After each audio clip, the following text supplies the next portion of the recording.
Вітаем вас, беларуская служба радыё свабоду. Мы ў жывым эфіры, мы ў Менску. Гэта ўваход у метро Пушкінскае, такое мірнае, вельмі менскае месца. О 12 гадзіне тут пачынаецца грамадзянскае развітанне з загінулым 10 жніўня Александром Тарайкоўскім. Александру Тарайкоўскаму было 34 гады. Ён жыве ў гэтым раёне вельмі недалёка адсюль. 10 жніўня ён прыйшоў на акцыю пратэста і паводле афіцыйнай версіі у яго ў руках выбухнула выбуховая прылада. Праваахоўныя органы кажуць, што гэта была самаробная выбуховая прылада. Сям'я з гэтым не згодная. Ён загінуў позна ўвечары 10 жніўня падчас разгону гэтай акцыі пратэста, і літаральна на наступны дзень людзі сталі прыносіць сюды кветкі. Вот просто можна бачыць гэтае месца, дзе яшчэ на наступны ранак была кроў Александра Тарайкоўскага. Ужо цяпер літаральна такая купа кветак там ляжыць, і людзі не спыняюцца несці сюды жывыя кветкі, выстройваюцца ў ланцугі салідарнасці, у ланцугі супраць гвалту, супраць мірных жыхароў Беларусі.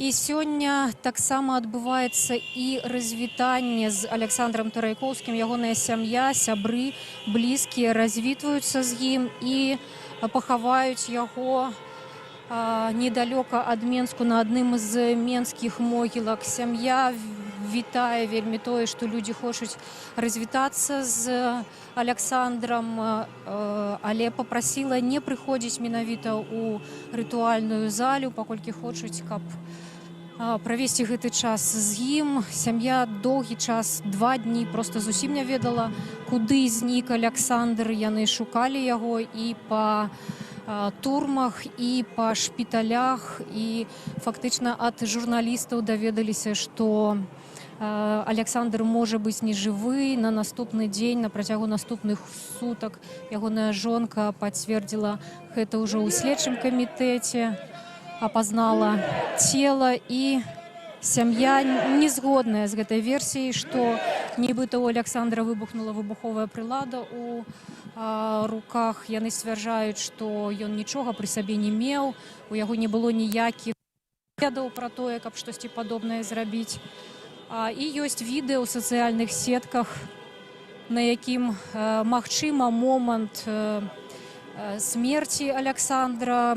Яго глядзела жонка Александра і пазнала на ім яго, хаця відэа не самай лепшай якасці, але яна лічыць, што Александр стаў ахвярай забойства, што, магчыма, яму не была аказаная ў час медычная дапамога. Паводле афіцыйнай версіі, якую ёй агучылі, Александр загінуў ад страты крыві таксама. І вот людзі сабраліся выказаць павагу гэтаму чалавеку. 12 жніўня таксама на гэтым месцы прысутнічалі амбасадары краінаў еўразвязу, якія знаходзяцца тут у Менску. Гэта была вялікая дэлегацыя. Вот так вот выглядаў Александр Тарайкоўскі. Я нагадаю, што яму было 34 гады. Не было спачатку зразумела, чаму сям'і не паведамілі адразу пра тое, што чалавек загінуў, паколькі і МУС, і следчы камітэт адразу распаўсюдзіў інфармацыю пра тое, што гэты чалавек быў судзімы па артыкуле за нанясенне цяжкіх целесных пашкоджанняў, якія пацягнулі за сабой смерць. І блізкія ягоныя патлумачылі, што Александр сапраўды адседзеў у турме ўвесь тэрмін 7 гадоў.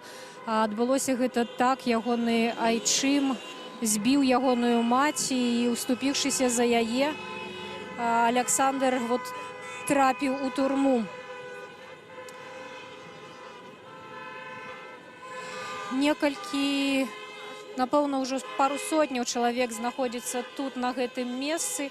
Людзі нясуць кветкі. Я калі пад'язджала на таксі, бачыла, што на некалькі кварталаў ад гэтага месца ўжо сюды ідуць людзі з кветкамі. І вот гэтыя ўваходы ў метро Пушкінскае, вот гэтае скрыжаванне, яно стала адной з кропкай акцый супраць гвалту. Пасля разгону, які адбыўся тут 10 жніўня, калі былі прыменены і гумовыя кулі, і светашумавыя гранаты, і збівалі людзей вельмі моцна, яны трапілі ў шпіталь з цяжкімі траўмамі, некаторыя з іх знаходзяцца ў рэанімацыі. Пасля гэтага людзі выходзяць на вуліцы, прыходзяць таксама сюды штодня, каб пратэставаць і патрабаваць спыніць гвалт у дачыненні да мірных людзей. Мы таксама з людзьмі пагаворым. Вось ужо выстраіўся гэты ланцуг, у якім людзі ў апошнія дні стаяць абапал дарогаў па ўсёй Беларусі, прыходзяць у цэнтры сваіх гарадоў. Гэта зусім не менскі пратэст. Мы учора былі ў Салігорску, і там таксама выйшлі супрацоўнікі найбуйнейшага прадпрыемства беларускага «Беларусь Калій». І яны таксама распавядалі, што ў Салігорску былі жорсткія затрыманні. Як казаў мне адзін мужчына, у іх плошча Салігорска была ўся ў крыві. І яны абураныя прымяненнем гвалту ў дачыненні да мірных людзей. І таксама былі затрыманыя супрацоўнікі «Беларусь Калія».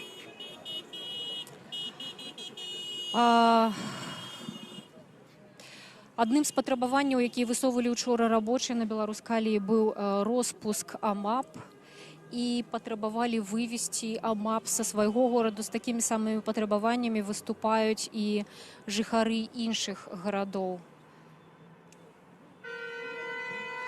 У гэты момант сям'я развітваецца з Александром Тарайкоўскім, які загінуў тут 10 жніўня. І вот людзі, якія прыйшлі на грамадскае развітанне з ім.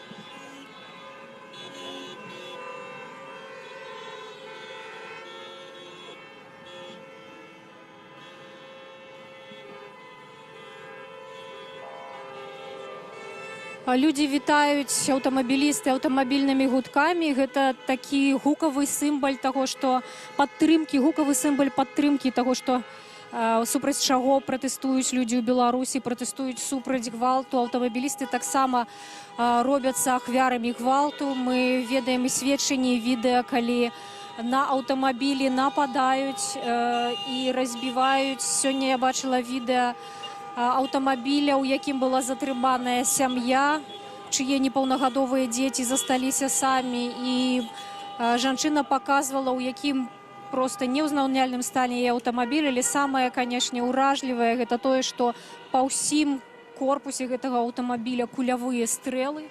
У гэтай машыне маглі ехаць дзеці.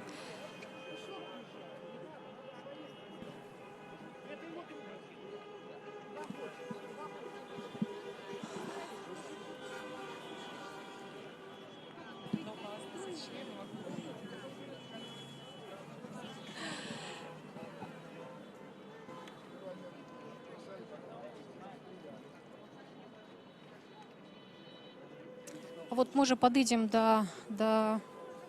Можна да вас звярнуцца? Мы ў жывым эфіры «Радыё Свабода». На нас глядзяць людзі, мы спадзяемся, што ёсць сігнал. Скажите, калі ласка, вы пришли подтримать Александра?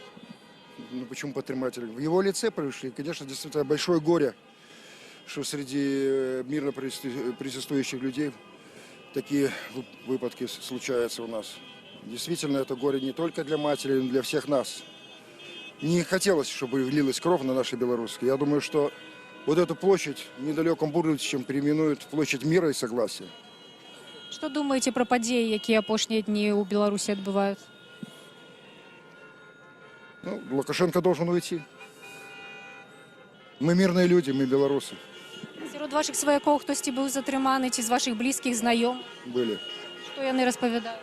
Ну, тяжело. И били, и тюрьмали, и воду не давали. Ну, сейчас выпустят, расскажут побольше. Дякую. Я тоже убегал сам от этих. Хотя мне пенсионер давно, но за мной бегали тоже. Но я убежал. А як вы ацэньваеце вот гэтыя спецыяльныя сродкі і прымяненне сілы, якія праваахоўныя органы тут прымянялі супраць людзей? Што скажаце на гэтых? Скажу себе, был помоложе чуть-чуть. Я кое-что тоже знаю. Вышли бы без счетов, без этих, тогда посмотрели бы кто.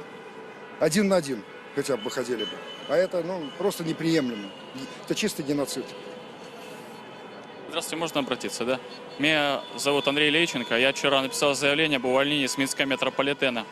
По той причине, что вчера Минский метрополитен, ну, часть сотрудника, да, во время обеда вышла к нашему инженерному корпусу, официальному зданию, которое находится на проспекте Независимости, так? Я вышел, призвал людей, чтобы мы вышли на территории депо Могилевское, поддержать тех людей, которые стояли там, у Независимости, во время обеда. Прошел по людям, по корпусам, пришел к мужчинам, к женщинам. Некоторые, одна-две женщины сказали: да, пойдем. Вот сейчас на улицу выйдем и покажем, что мы с людьми. Отдельные мужчины, несколько человек, там 2-3 человека, говорят: да, пойдем. Пошел к остальным людям. Говорю: вы видите, что творится? Ну, вы понимаете, что это просто уничтожение своих, ну, наших людей в нашей стране. И люди говорят: мы метрополитен, нам нельзя останавливать движение. Я говорю: вы понимаете, что сейчас людей уничтожают? Просто. А мы сидим и делаем вид, что мы на работе. Мы работаем. Мы работаем. Да. Ну, мне там один человек привел аргумент: так, послушайте, а вот скоро уж не останавливают. Так мы не скоро. У нас по метрополитену вот с утра едут люди на работу и делают вид, что это никого не касается. Это не их. Это не мое. Я стою сбоку, нас это не касается. Это единицы. Это не единицы, их еще много. Но пора уже просто вот выходить. Я вот, понимаете, там заявление Качановой, мы выпустили 1000 человек. У меня вопрос: а остальные люди там сейчас в заложниках находятся или что? Я это вот, ну, понять не могу. И остальные люди там, когда вот, ну, вот, которые сидят там в домах, там вот сейчас с окон смотрят, там с подъезда. У вас, когда, вот вы когда видите, там, читаете статьи про эти крики из Окрестина, про девочек, которые выходят, у вас в душе ничего не переворачивается в этот момент? У мужиков, я вчера, вот, ну, там по городу проходил, да, у мужчин на глазах слезы, просто слезы. У меня кровь закипала, когда я там читал эти статьи, когда эти новости читал, как людей просто уничтожают, наших людей. И у нас что, какая-то власть, у нас там власть, у нас там говорит: уходи. Это уголовное преступление уже. Таких людей судят, понимаете? Просто судят. Вот то, что сейчас творится. И там это наша нынешняя власть. Там вот, уходи, мирно уйти. Там некоторые вот, ну, люди постарше. Надо красиво уйти. Некрасиво уйти. Надо назначать суды, надо новые институты власти. Надо судить таких людей и отвечать за те убийства, которые творятся с 90-х лет. Люди, которые тут живут, в Минске, да и не только в Минске, в Беларуси, они что не знают? Знают, много знают. И я просто хочу к мужчинам обратиться, у которых там еще что-то осталось. Потому что у нас женщины храбрее в этой стране. Просто вот то, что я вижу на улице, у нас женщины храбрее. У мужчин там ничего никогда не переворачивается, когда эту девочку там, когда девочки рассказывают, что с ними творится. Такого при фашистах не было. Спасибо, все. Дякую вялікі. Долучаюцца людзі.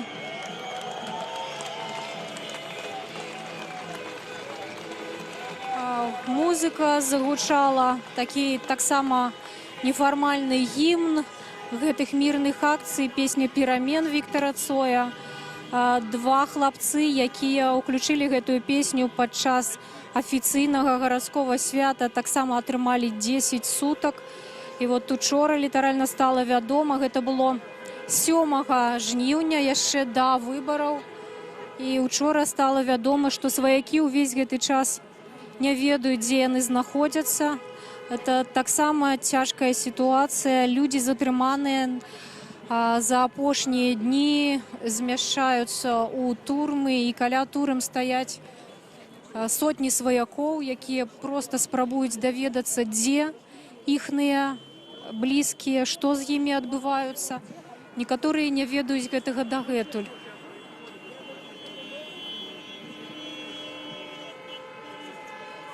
12 жніўня таксама Юрый Караеў выступіў па тэлебачанні, папрасіў прабачэння за дзеянні сваіх супрацоўнікаў, калі яны нанеслі шкоду выпадковым, як ён сказаў, грамадзянам.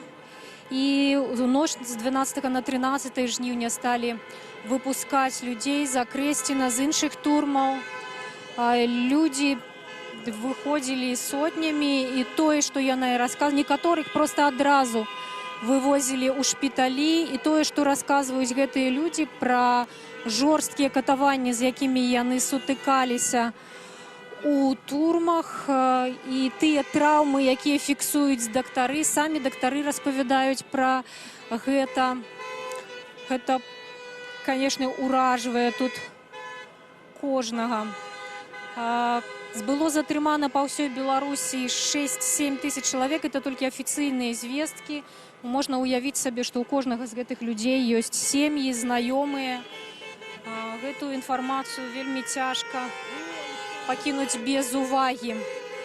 Намеснік міністра ўнутраных спраў Александр Барсукоў проста на Акрэсціна перад тым, як сталі выходзіць людзі і распавядаць гэтыя жахлівыя сведчанні, заявіў, што ніякіх катаванняў не было. Можна да вас звярнуцца? Мы ў жывым эфіры Радыё Свабода. Скажыце, калі ласка, что думаете про то, что отбывается в Беларуси в апошние дни?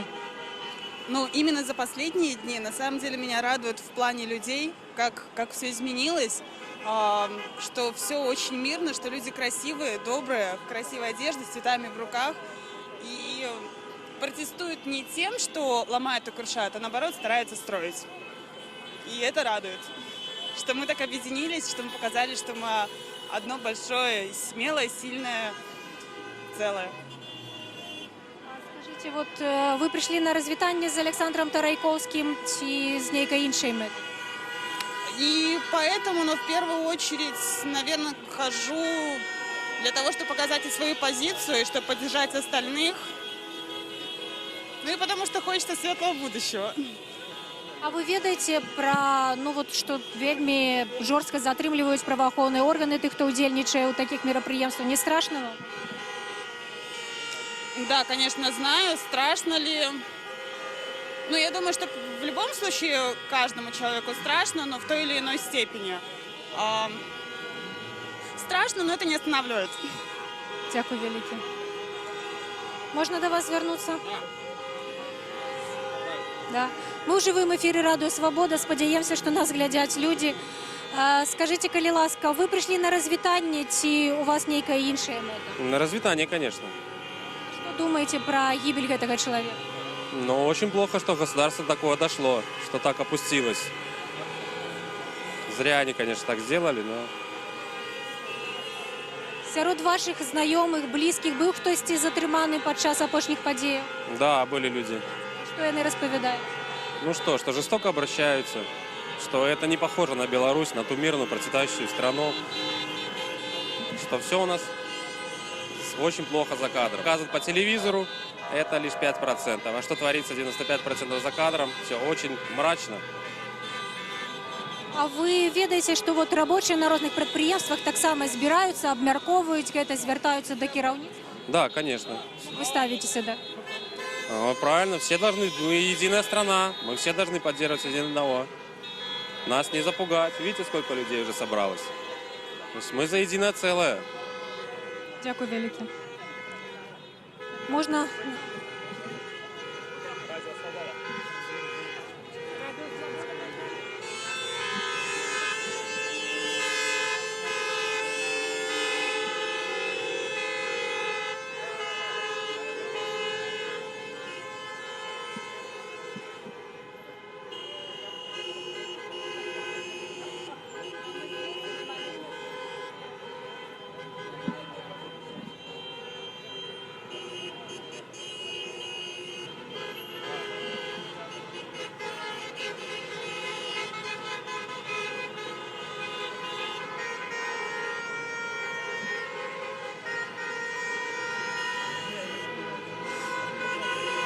У районе метро Пушкинская на месцы гибели Александра Тарайковского, які ўдзельнічаў у пратэстах 10 жніўня і загінуў. Збіраюцца людзі, сёння адбываецца пахаванне, сям'я і блізкія развітваюцца з Александром. І грамадскае развітанне і павагу памяці гэтага чалавека людзі таксама прыйшлі выказаць на месцы ягонай гібелі.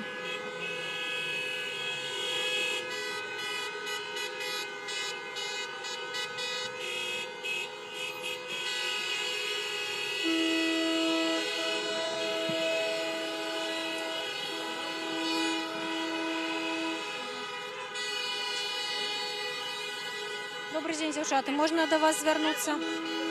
Какие у вас думки наконт того, что в Беларуси отбывается в апошний час? Ну, это ужасно. То есть, ну, это, с одной стороны, это очень прекрасно, потому что люди, я ни разу не видела, чтобы люди были настолько сплоченные. То есть я смотрю новости, у меня, не знаю, у меня такой восторг с того, что люди, они не буянят, они не делают ничего плохого, они просто ходят, они все вместе, они убираются за собой. То есть я считаю, с какой-то стороны это все настолько сплотило людей, что это обязано было произойти. Поэтому, ну, я очень рада тому, что происходит. Очень грустно, что люди страдают, что гибнут. И я полагаю, уже 12, поэтому, видимо, пора замолчать, потому что сейчас будет минута молчания. Хвіліну маўчання ў памяць загінулага Александра Тарайкоўскага абвясцілі.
Так выглядае Менск у гэтыя хвіліны, хвіліна маўчання па загінулым тут 10 жніўня Александры Тарайкоўскім на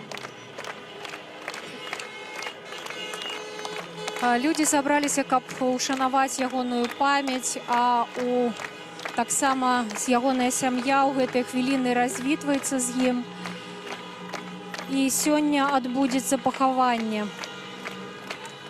На гэтым месцы збіраюцца людзі ўжо з наступнага дня, як стала вядома пра смерць Александра. Доўгі час ніхто не ведаў, што гэта за чалавек, але людзі прыносілі адразу кветкі на тое месца, дзе ён загінуў.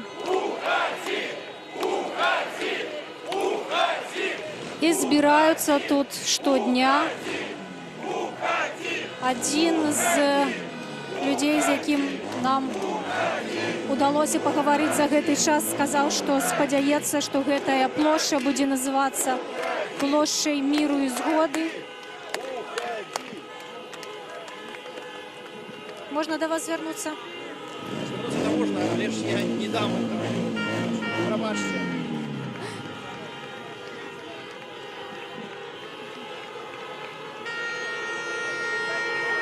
Шмат людзей. Люди выходят во всех местах Беларуси, во всех городах, маленьких и великих, выходят на предприемствах. Добрый день. Добрый день. Вот это вот, что сейчас вы видите, это крик всей Беларуси. И если чиновники, те депутаты, которых мы же выбираем, в душе не изменится, это будет тогда гражданская война. Могут они это понять? Это крик всей Беларуси. Як вы думаете, яны ведаюць про то, что отбывается? Яны ведаюць, маюць усю информацию про то, что отбывается? Я не знаю, ведают они там или нет, доносят до них или нет, или не, они смотрят в одно ухо, впускают, в другое выпускают. Пусть услышит народ. И пусть переменится. Поменяем и герб, флаг. Не изменится, пока те, кто будет сидеть в этих кабинетах, не изменится. Дякую вялікі. Вельмі у роспачы знаходзяцца людзі, часам вельмі эмацыйныя. Патрабуюць трыбунал. Усе былі сведкамі дзеянняў праваахоўных органаў, якія людзі ацэньваюць як жорсткія.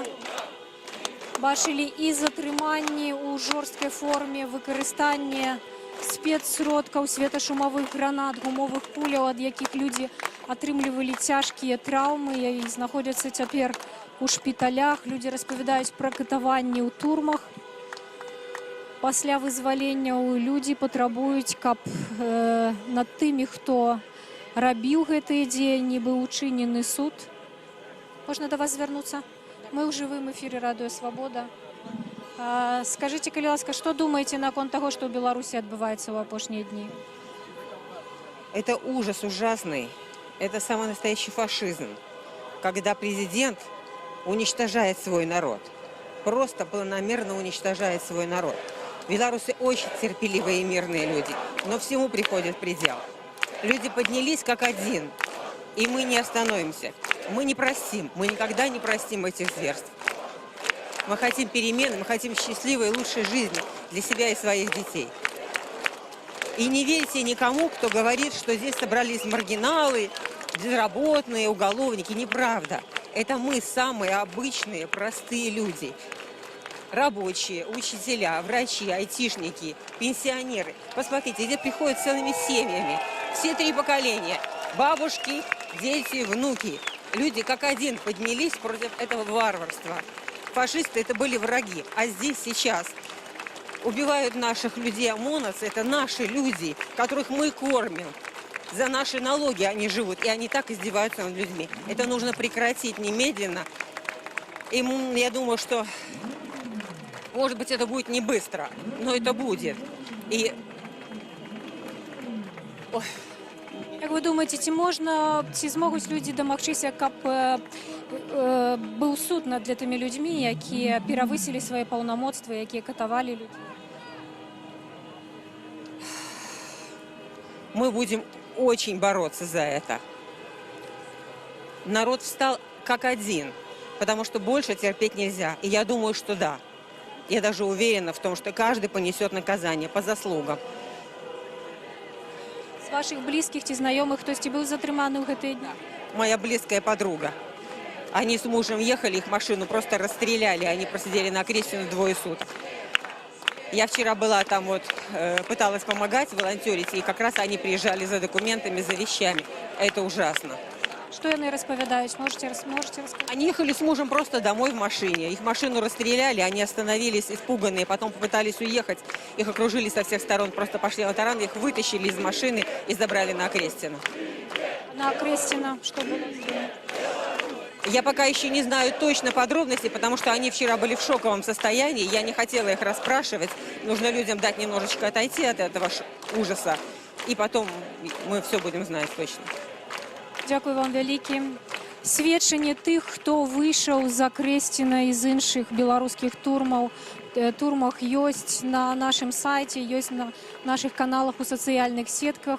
Гэта відэа, сведчанні, жывыя людзі, на якіх можна паглядзець і паслухаць, што яны перажылі за гэтыя дні, з чым яны сутыкнуліся.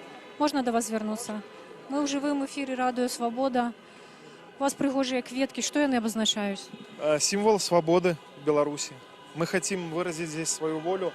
Мы хотим показать, что мы люди, мы нация. Мы хотим, чтобы тот человек, который погиб за нас, проявить с ним солидарность, почтить его память. И мы надеемся, что в Беларуси наступят перемены.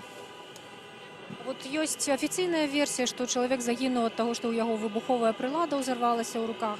И жонка кажет, что нет, это немагчыма, ничего у него не было. И поглядела видео в социальных сетках, кажет, но я упевнена, что он был забитый. Вы как ставите себя? Конечно, это неправда. Конечно, это неправда. Есть много свидетелей, и многие присутствовали в этот момент. И люди видели, что у человека не было в руках абсолютно ничего. Военные стреляли просто в него, и все.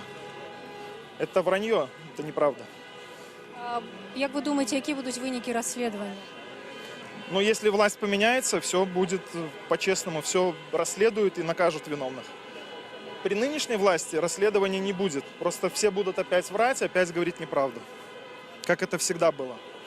Я не верю в справедливый суд в теперешнем виде в Беларуси. Я верю, что как только наступят перемены в нашей стране, как только мы выразим все свою поддержку, негодование теперешней ситуации, тогда все изменится. Так не будет, как сейчас. Хтось із ваших близьких, сяброў ці знаёмых быў затрыманы ў апошнія дні? Да, у меня много друзей и дальних родственников, которые столкнулись с этими задержаниями. И все мы пережили, конечно, очень трудные 3-4 дня, когда они были в изоляторах временного содержания.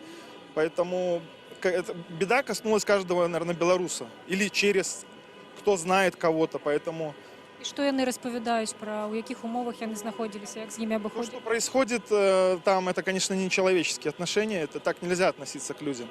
Тем более к своим людям. Мы, белорусы, мы друг друга зачем должны бить, унижать?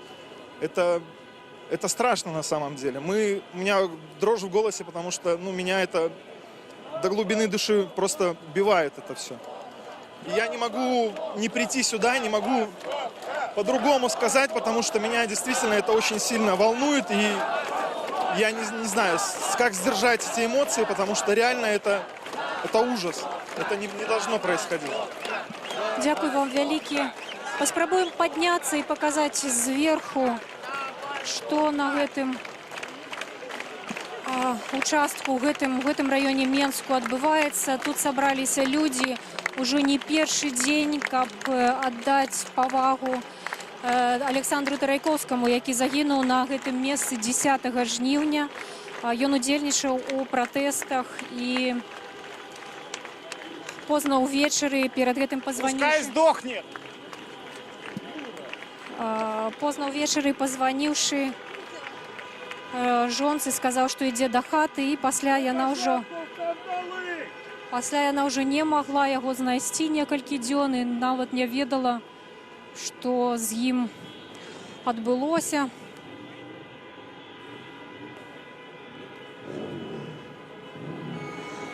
Мне пасярод людзей так шмат, што мне дык зусім не відаць, колькі там людзей і як это ўсё выглядае, але камера высока, і вы можаце бачыць, што там адбываецца. На гэтае месца прыходзяць людзі. Прыязджалі 12 жніўня сюды амбасадары краінаў еўразвязу, якія знаходзяцца ў Менску. Яны ўскладалі кветкі і таксама кланяліся гэтаму месцу. У гэты самы момант жонка Александра спрабавала даведацца, яшчэ мела надзею, што Александр, можа быць, гэта не ён загінуў, але пасля апазнання цела гэта пацвердзілася, і ў гэтай хвіліны сям'я Александра Тарайкоўскага развітваецца з ім. У яго маленькая дачка, 3 гады. І яшчэ одно дзіця у гэтай сям'і выхоўваецца. Жонка засталася пасля гібелі Александра адна з 2 дзецьмі. Як распавядае яна і сябры Александра, Александр быў індывідуальным прадпрымальнікам, працаваў самастойна на сябе, рабіў усё для сваёй сям'і. І таксама жонка кажа, што ён быў абураны тым, як жорстка затрымліваюць людзей, што прымяняюцца спецсродкі, што ў іх кідаюць светашумавыя гранаты, страляюць гумовымі кулямі. І гэта найперш яго абурала. І тут, у гэтым раёне, яго забілі не так далёка ад ягонага дома.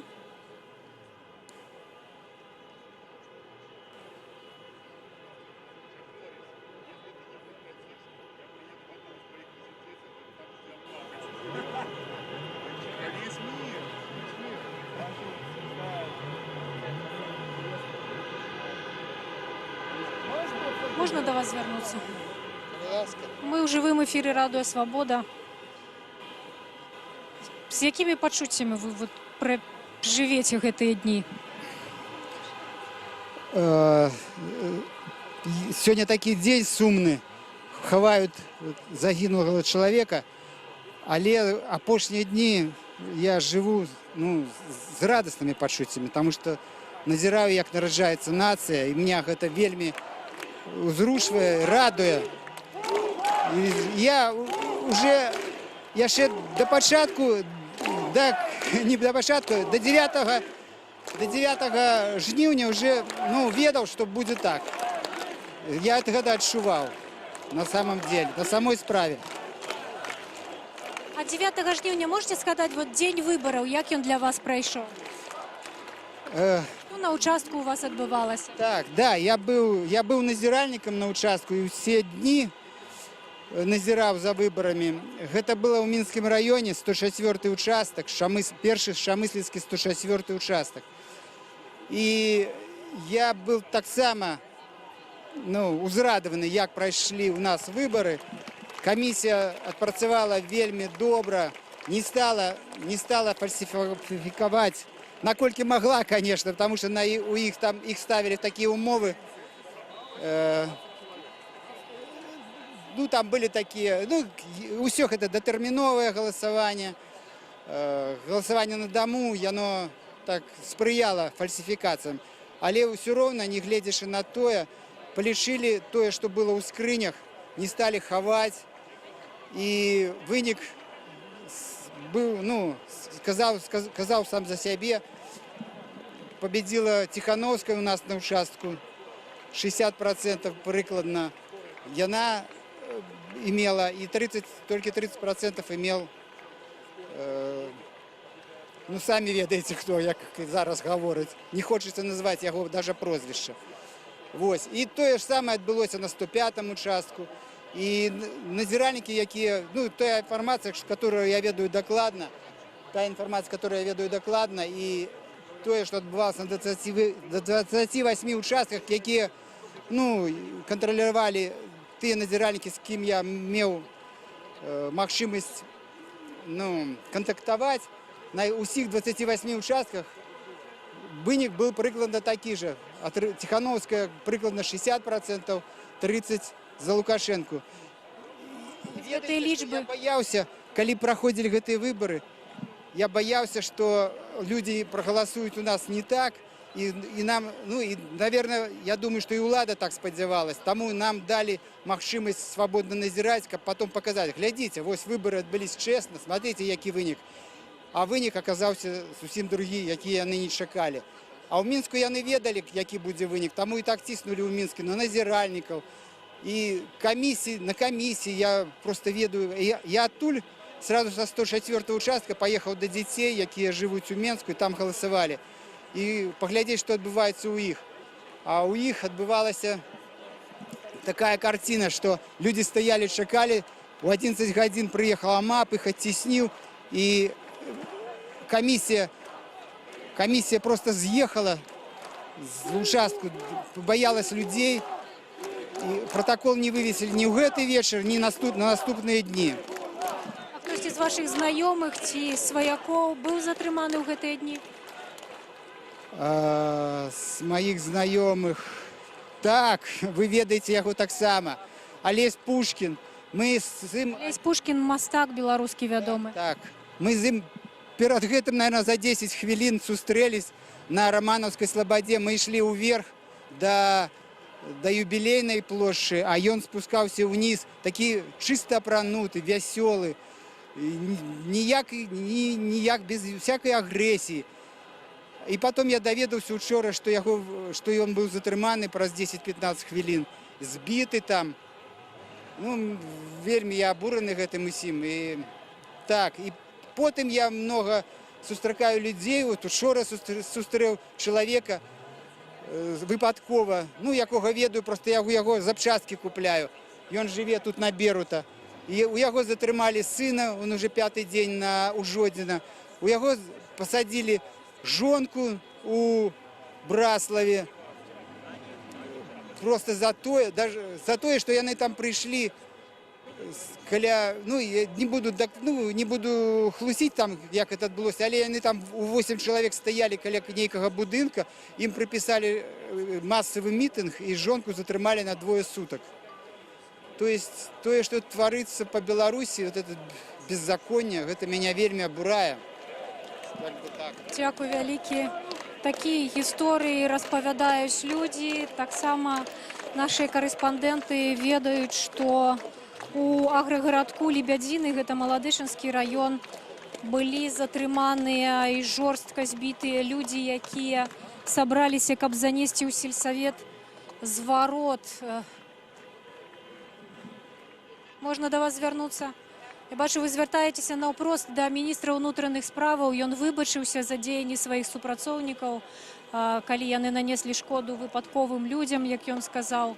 Вы з чымсьці не згодны? Я лічу, што гэта кракадзілі слёзы, што гэта проста лицемерна, таму што мы ўсе ведаем, што яны падпарадкоўваюцца загаду, і некалькі дзён дакладна быў загад жорстка разганяць пратэсты і не саромецца ў сродках. У аўторак увечары, калі пратэсты не былі такімі масавымі, мы прыязджалі на Каменный город і бачылі расстраляную машину. Это значит, что там было, может быть, 1000 ці 1500 чалавек, але супрацоўнікі ўнутраных войскаў, ці АМАПу, ці хто яны там былі, яны ўсё равно скарысталіся, яны стралялі ў машину на паражэнне, таму што там была дзірка ад кулі прямо пасярод лабавога шкла. І гэта як бы не тое, што можна выправіць выбачэннямі. Гэта значыць, што як бы толькі суд і трыбунал. Хтосьці з вашых знаёмых быў затрыманы ў гэтыя дні ці пацярпеў ад дзеяннях праваахоўных органаў? Мы бачылі шмат відэа, як жорстка гэта адбываецца. Так, аднаго майго сябра яго збілі, у яго страсенне мозга, і яшчэ аднаго яго затрымалі ў машыне разам з медыцынскім абсталяваннем. Ён быў кіроўцай, яму стала дрэнна, і ён зараз ляжыць у бальніцы ў Бараўлянах. Чымсьці тлумачыць выкарыстанне? Вот ёсць нейкая справа заведзеная ў дачыненні да гэтых людзей. Вы ведаеце, нейкае разбіральніцтва вядзецца наконт гэтых выпадкаў? Ну, да гэтых, напэўна, толькі удзел у несанкцыянаваных масавых мерапрыемствах. Вось, але, наколькі я ведаю, людзі з аб'яднанага штабу, іх забралі, ім будуць прад'яўляць арганізацыю масавых беспарадкаў. Вось. Я маю на увазе вот у дачыненні да людзей, якія, магчыма, перавысілі свае паўнамоцтвы, калі б так жорстка затрымлівалі і прымянялі спецсродкі. Хто будзе ацэньваць, апраўдана гэта было ці неапраўдана?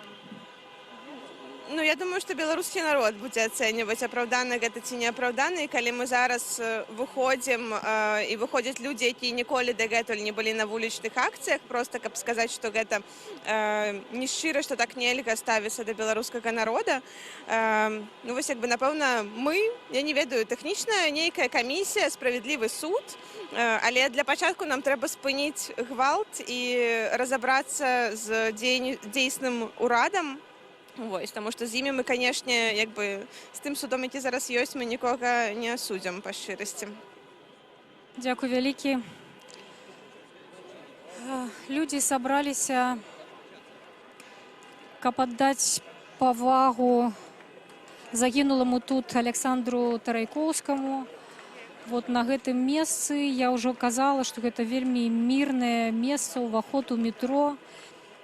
Такая напружаная станцыя, метро Пушкінская. Заўжды тут шмат вельмі людзей. Александр, які загінуў тут 10 жніўня, жыве непадалёк адсюль, мае кватэру. 10 жніўня ён, як сказаў жонцы, пайшоў вот сюды на сваю кватэру, і жонка казала, што ён быў вельмі абураны тым, як затрымліваюць людзей, як наносяць ім траўмы спецсродкамі, кідаюць іх светла-шумавыя гранаты, страляюць гумовымі кулямі. Гэта было 9 жніўня. Мы ў той дзень вялі прамую трансляцыю, некалькі гадзінаў паказвалі ў жывым эфіры разгон. Упершыню ў Беларусі настолькі жорстка разганяюць акцыі.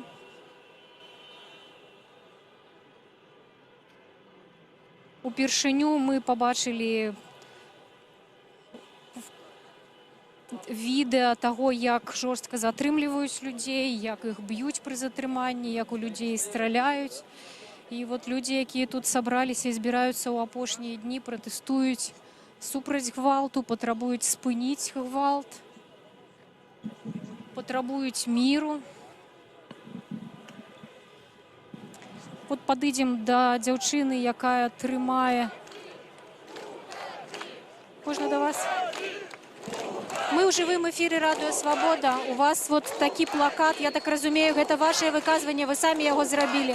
А што вы маеце на ўвазе? Конечно, это то, что сейчас происходит, это просто ужасно. Я плачу каждый день, потому что это просто невозможно. У меня много знакомых ищут своих друзей, своих близких. И когда ты каждый день это видишь, это невозможно просто. Так нельзя. Я считаю, что текущая власть должна просто посмотреть, выйти хоть раз и посмотреть на то, что им говорят люди. Потому что, такие зверства, то, что они творят, и то, что они приказывают делать, это ужасно. А што адбываецца з вашымі сябрамі, з вашымі знаёмымі, можете распавесці? Их не могут найти. Того, кого находят, слава богу, находили в Жодино и в Слуцке, насколько я помню. Вот, и они еще более-менее в нормальном состоянии. Но то, что сейчас на Крестино происходит, то, что говорят мои знакомые, кто едут туда волонтерами помогать, там выходят избитые, просто в жутком состоянии люди, которые не помнят близких, не знают, куда звонить, они в жутком состоянии. И я считаю, что ни один белорус не должен сейчас сидеть дома и молчать. Мы молчали слишком долго, так нельзя просто. Больше нельзя. Дякуй. Вот якраз пра Крестіна трымае плакат. Добрый день. Давайте мы зручна станем и поговорим с вами. Давайте. Вы про Крестіна Я просто про Крестіна, но я хотела сейчас сказать о главном. Мне кажется, сейчас нам нужно поддержать наших рабочих и не стоять на площади так массово. Я вчера стояла на площади, и мы пошли, собрались, когда сказали, что на Атланте забастовка, но людей не выпускают на забастовку. Мы собрались, поехали на Атлант. Как раз заканчивалась смена. Никто не выходил на забастовку, я просто стала разговаривать с людьми, которые выходят с завода. И говорю, что у вас, вы бастуете? И они говорят, нет, мы не бастуем. Собирался кто-то требования писать, но так и не написали. Я говорю, а почему не бастуете? Заводы вышли. Они напуганы, они боятся. И я понимаю, что сейчас надо идти в понедельник всем туда, на завод, к началу смены, становиться с плакатами и поддерживать рабочих, которые выйдут обязательно, но им надо помочь. Им надо помочь обязательно. Они еще боятся, как и многие из нас. И надо идти на заводы и помогать, реально не стоять на площадях. На площадях люди уже услышали. Люди из окрестных домов уже услышали. Нам надо поднимать тех, кто боится, не на площадях. Что вы хотите донести к этим людям? Что я хочу донести? Что нас уже большинство. Они должны признать, что даже те, кто голосовал за Лукашенко, как бы они ни хотели, им нужно это принять. Нас большинство. Эти выборы состоялись в пользу Тихановской. И теперь нужно осуществить мирную передачу власти. Вот и все. Для этого нам нужно продолжить забастовки. Обязательно. Мы стояли на площади, к нам подходил лекторат Лукашенко. Это было очень унизительно и неприятно. Приходила бабушка. Она подходила к нам с вопросом, что у вас написано? Я говорю, читайте. Она читает слово «Окрестина». Я вижу, она ничего не понимает. Я говорю, вы знаете, что такое Окрестина? Она говорит, нет, я не знаю. Скажите, что такое Окрестина? Окрестина – это изолятор предварительного заключения, в котором, как сказал мальчик, которого вчера друг моей дочери освободили, это белорусский Освенцим на сегодняшний день. Они все плачут. Я не хочу это повторять, все это известно. Повторите, коли ласка. Повторите, вот что сябар вашей дочки распавядает. Вообще-то они говорить не могут многие. Они плачут. Он целый день плакал. Его забрали с папой возле школы, когда они пошли за протоколом. Директор школы номер 69, фамилию не могу сказать, не знаю, не помню, вызвала ОМОН. ОМОН взял всех, кто был поблизости. Они попали 9-го на Окрестина, потом в Жодино. То, что они пережили, я не буду рассказывать, потому что это страшно, я не смогу просто. Они просто сегодня плачут целый день, и им нужна помощь. Я хочу рассказать про ту бабушку, которая не знает, что такое окрестина. Пока они прикованы к зомбоящику, они, конечно, не знают. Но я надеюсь, что через 2 дня они это узнают.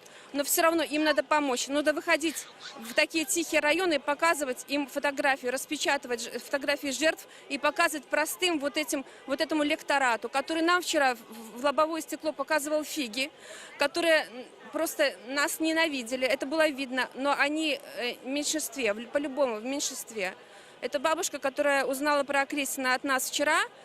С ней не о чем было разговаривать. Это арабская кровь, это прибитые совершенно духом люди. Просто они озлоблены от того, что они не понимают, что делать дальше. Вот и все. И я так понимаю, что надо сейчас не распыляться, а выходить на забастовки и поддерживать всех, кто был на забастовках, кто выйдет и кто будет на забастовках. Я еще хочу вам спасибо огромное сказать за вашу работу. Мы смотрим вас, мы вам сочувствуем, мы искренне верим, что вы не пострадаете, и мы вас поддерживаем. И мы просто благодарны, ну не знаю, от миллионов наших друзей и наших всех, кто вышел. Мне слово говорить. Спасибо огромное. Дякую вам вялікі. Ми так само удячні за довір нашим глядачам, читачам і слухачам, усіх, хто довіряє свободі. Стараємося об'єктивно освітляти все, що відбувається, давати слово кожному. Жанчына, з якою ми тільки що говорили, казала про забастовки. Та сапраўды шмат на яких прадпрыемствах гэта пытанне абмяркоўваецца. Люди збіраюцца ў сваіх працоўных калектывах, як кажа Наталья Качанова, абмяркоўваюць сітуацыю ў Беларусі. Шмат на якіх прадпрыемствах былі затрыманыя супрацоўнікі, іхныя сваякі, іхныя дзеці, блізкія, сябры. Таму гэтая сітуацыя сапраўды вядомая вялікай колькасці беларусаў з ёю сутыкнуліся наўпрост. Наўпроставых забастовак пакуль што няма, і кіраўнікі прадпрыемстваў заклікаюць гэтага не рабіць. Але людзі, мы учора былі на Беларусь-Каліі, настроеныя рашуча, патрабуюць выканаць іх патрабаванні, прабачце за таўталогію. Адно з патрабаванняў, якое мы пачулі учора ў Салігорску на Беларусь-Каліі, гэта вывести АМАП з гораду. Распавядалі людзі там, што падчас затрыманняў проста плошча была ў крыві, яе не маглі адмыць. Так жорстка там абыходзіліся з людзьмі. Добрый день. Добрый день. Меня зовут Олег Жарковский. Я, во-первых, хочу поблагодарить вас, что вы все это освещаете. Я хочу сказать такую вещь, что это все очень страшно. Это все очень страшно, и сейчас как будто бы кажется, что есть те, кто выходят на улицу, то есть настоящие белорусы и все остальные, как будто бы кто не способен на это. Но вот эта какая-то слишком четкая грань, она пугает, потому что 26 лет нас заставляли бояться. Но, конечно, это не то, что нас заставили, а мы здесь просто жертвы. Мы поддавались, мы соглашались на это молчаливо. И вот сейчас потихоньку люди начинают оживать, и выйти на улицу бывает очень страшно. Я смотрел... Чего вы боитесь? Чему страшно выйти на улицу? Не только вы, вот учора я весь час згадываю Солігорськ, але мы были у Жодина, так само с прямым эфиром, и там люди так и кажут, нам страшно выходить на улицу. А чего вы боитесь?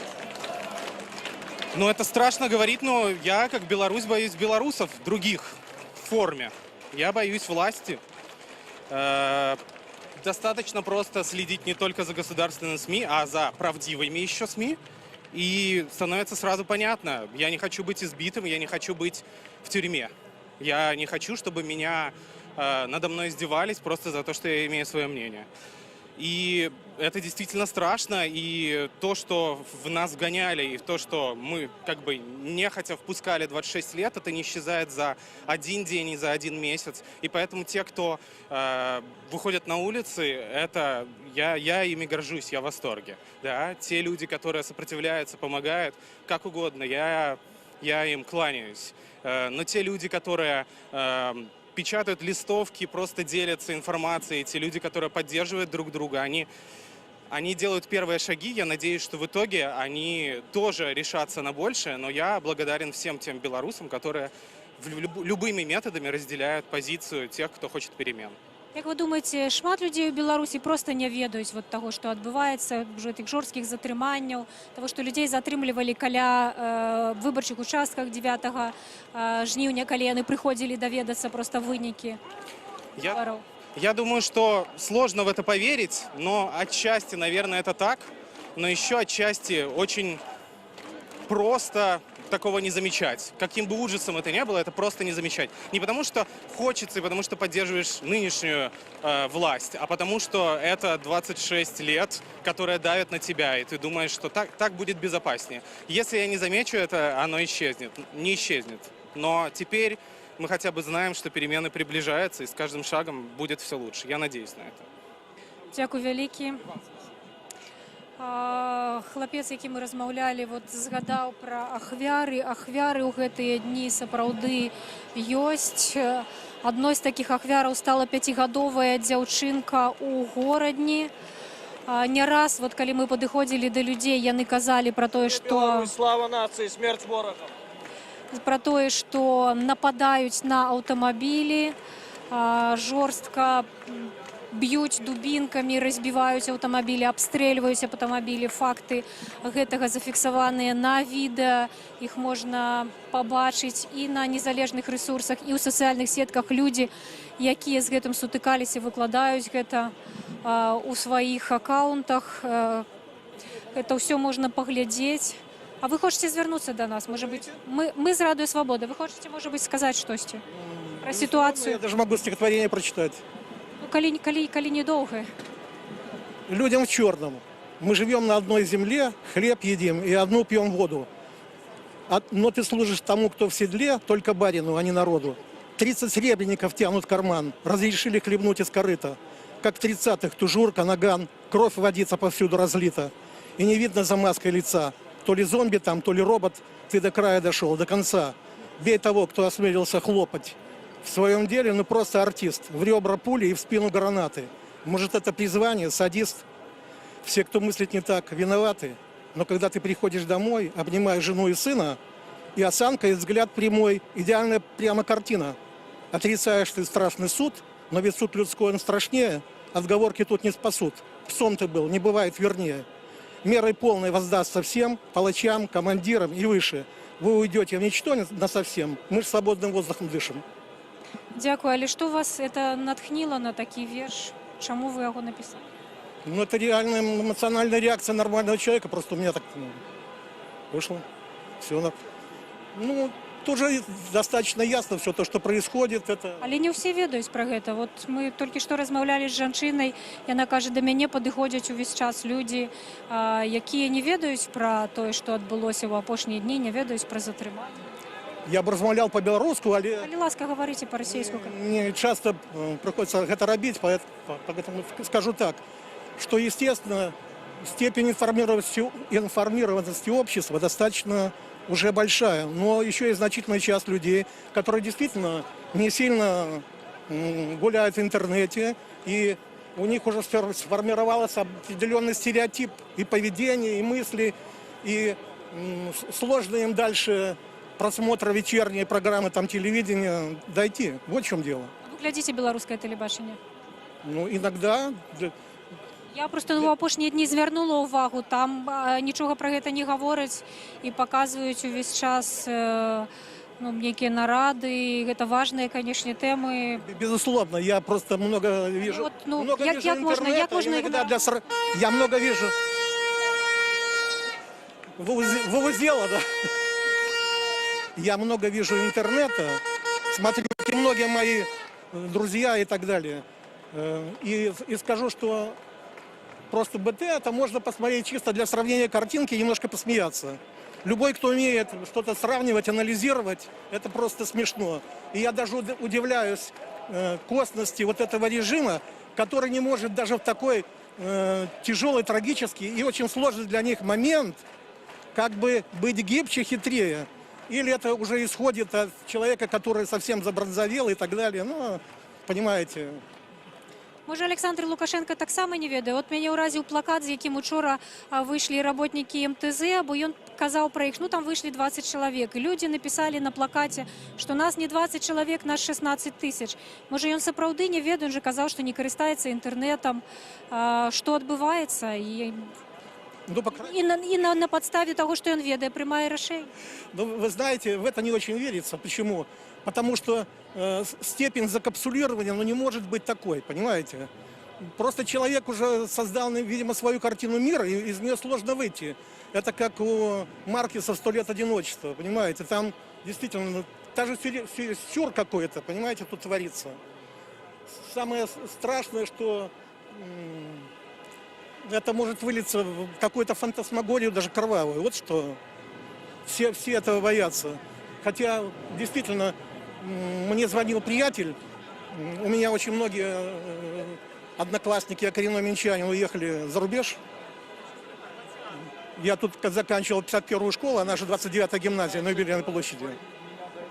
Он говорит, я просто восхищен вами, белорусским народом, я горжусь, я никогда такого не ожидал. Он тоже переживает, следит. Но просто ему кажется это ужасно диким. Как так можно было перейти эту грань? Мы все, конечно, на этой грани стояли, и было ясно, что и раньше во время... Няўжо можна было ўявіць, што на вуліцах Менска і іншых гарадоў будзе ліцца кроў. Ну, у Салігорску мне ўчора людзі распавядалі, што іх плошча была ў крыві, не маглі яе адмыць. І былі затрыманыя работнікі Беларусь-Калія, якія працуюць, гэтых людзей ведаю. Вас. Понимаете, в чем дело? К этому в любом случае все шло. В воздухе пахло вот от крови натурально. Почему? Потому что ведь это уже было, только это было впрыскивали достаточно малыми дозами, понимаете? Это было 10-й год, там выборы следующие были. Мы все это видели, но это просто общество это как-то переваривало, когда это было, так сказать, в автозаках тоже били людей.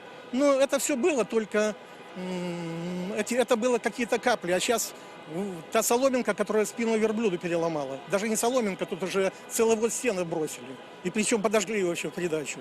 Я говорю, я просто удивляюсь лишний раз этой какой-то ограниченности. Но я не понимаю вообще. Масса было вариантов, даже похитрее сработать, написать там 55, но, видимо, самолюбие не позволило или гипертрофированный какой-то вождизм. Дякую, вялікі. Пойдем далей гаварыць з людзьмі. Дякую. Слушаю периодически радио «Свобода Беларусь», да? Белорусская? В вашей белорусской службе, конечно, я тогда несколько раз включал, послушал, я вот это Москву слушаю и так далее. У вас какие-то стримы почти не попадают. В последнее время вообще чуть ли... Нет, даже когда попадал на... еще текстовой радио «Свобода», еще как-то вам не хватает пользы. Я понимаю, вы работаете в таких условиях, как это сложно, но не знаю. Это тоже очень много проблем,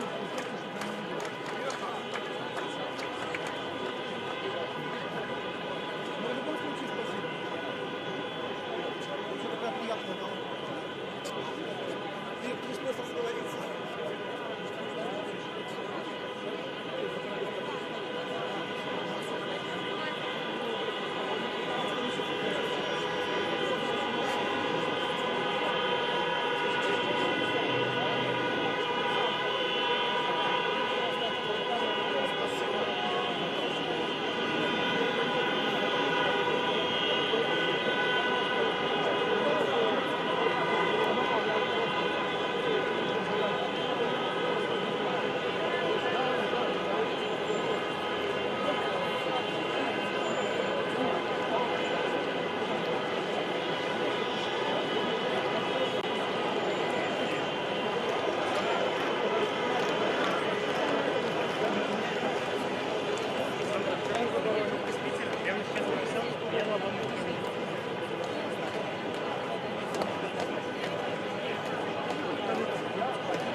Из Питера он просит, чтобы вы у меня взяли интервью, задайте мне какой-нибудь вопрос, и я ему передам привет. Или еще что-нибудь, любой вопрос. Аднолькавае до збольшага пытання, вот з якімі пачуццямі вы жывеце ў Беларусі апошнія дні? Опошние дни я живу с теми чувствами, что я здесь останусь жить. На самом деле, у меня не было таких чувств последние лет 5-6. Было постоянное чувство, что хочется отсюда уехать, и, в принципе, я делал все к этому. А сейчас, наверное, впервые за много времени появилось чувство, что мы нация, и что есть какой-то смысл в этом во всем. И я получаю много сообщений от друзей, которые уже уехали, которые уже сейчас горят желанием сюда вернуться и попробовать здесь что-то строить вместе с нами. Вот, примерно такие чувства. Што людзі кажуць, якія вот за мяжой? Там сочаць за падзеямі, якія адбываюцца ў Беларусі, не толькі беларусы за мяжой, але ўвогуле ў іншых краінах? В принципе, по-разному. Вы знаете, старшее поколение в любом случае говорит, что не ведитесь на это все уловка, это все обман, вот, вас используют и так далее. Вот. А помладшее поколение, оно понимает. Вот. В том числе ребята из России, из Украины, с Армении мне пишут, с Австрии те же самые. Они все прекрасно все понимают. Вот. И в целом, ну, наверное, желают нам удачи, вот, чтобы у нас получилось, потому что мы все-таки, наверное, так, последняя страна такая, которая еще не потеряла свою идентичность, можно сказать, хотя уже, в принципе, почти потеряли. Вот. Дякую вам велике. Дякую.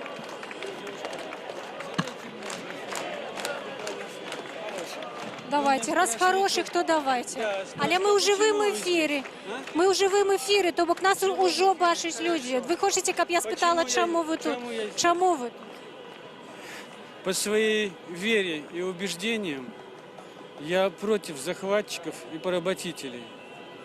Если я себя не считаю ни бараном и ни овечкой, а гражданином, то как я мог не прийти, не почтить память тех, кто отдал свою жизнь за свободу нашей страны? Все. Дякую вам велике. Дякую.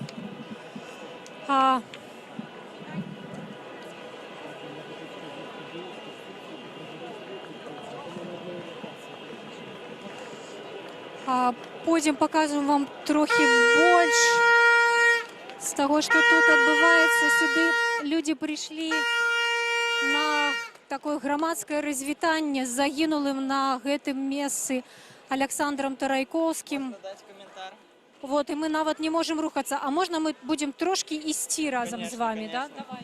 Я хочу сказать подяку всем тем, кто выходит зараз на вулицы, хто падтрымлівае ўсіх людзей, хто жадае быць свабоднымі, жыць у незалежнай краіне. Гэта трэба рабіць кожны дзень, ніколі не спынівацца, толькі так мы атрымаем свабоду і незалежнасць. Всім дзякуй. Жыве Беларусь.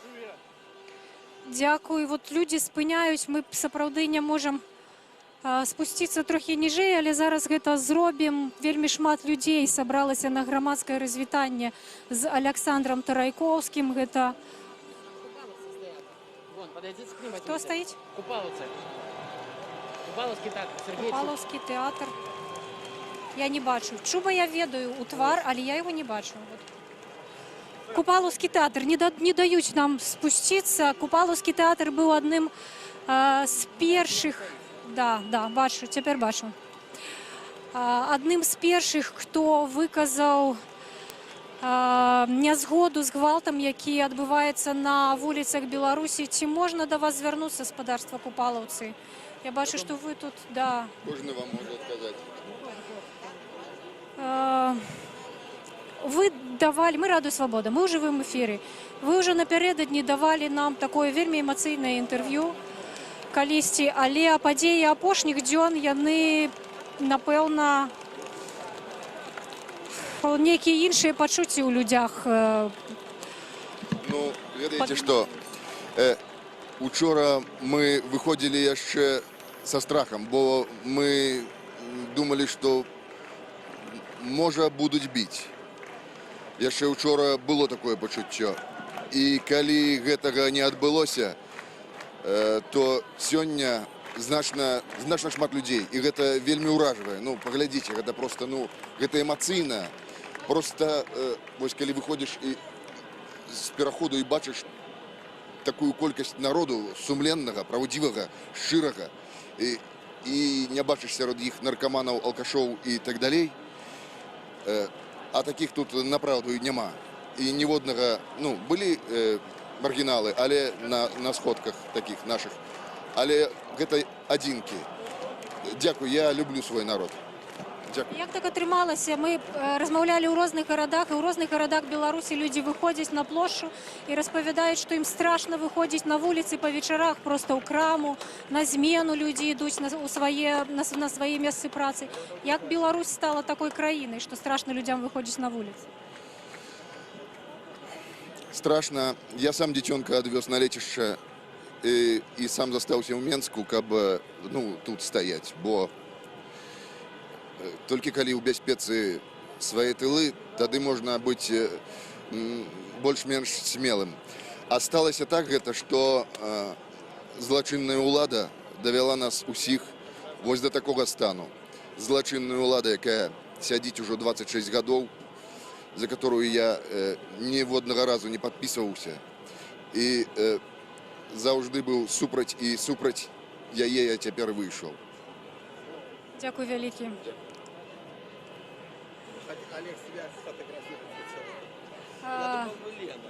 Не, я не Лена, я Александра. Олег Гарбус, актор Купалаўскага тэатра, быў у нашым жывым эфіры. Падымемся, пакажам усю пляцоўку. Купалаўскі тэатр адзін з самых вядомых. Гэта фактычна сімвал беларускай культуры, бренд Беларусі. Купалаўцы запісалі відэазварот некалькі дзён таму, дзе запатрабавалі спыніць гвалт на вуліцах Беларусі. У гэтым відэазвароце удзельнічала спачатку 20 чалавек. На наступны дзень выйшаў ліст з такімі самымі патрабаваннямі, жорсткімі патрабаваннямі, каб улада разабралася, што адбываецца на вуліцах Менску, чаму людзі, якія ідуць па вуліцах, могуць быць збітымі і забітымі, як гэта адбылося з Александром Тарайкоўскім. І гэты зварот ужо падпісалі 200 чалавек, гэта фактычна увесь калектыў. І учора дырэктар Купалаўскага тэатра Павел Латушка, былы амбасадар, прыйшоў на плошчу Незалежнасці і таксама запатрабаваў спынення гвалту.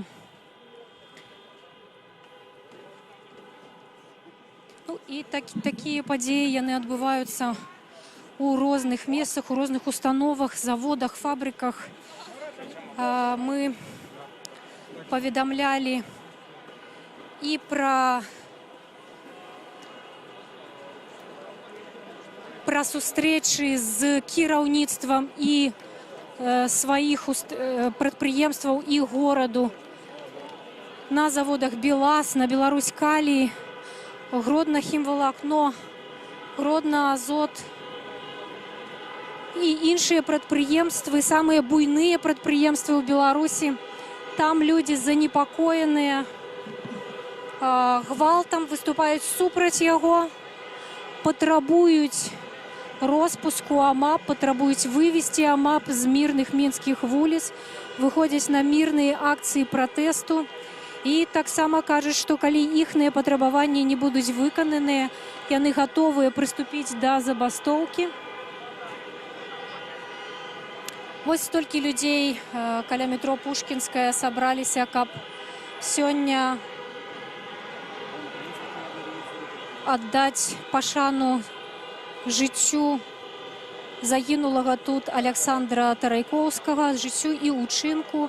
Александр Тарайкоўскі, 34-гадовы беларус, загінуў на гэтым месцы 10 жніўня. Паводле афіцыйнай версіі, якую адразу ж агучылі, у яго ў руках выбухнула самаробная выбуховая прылада.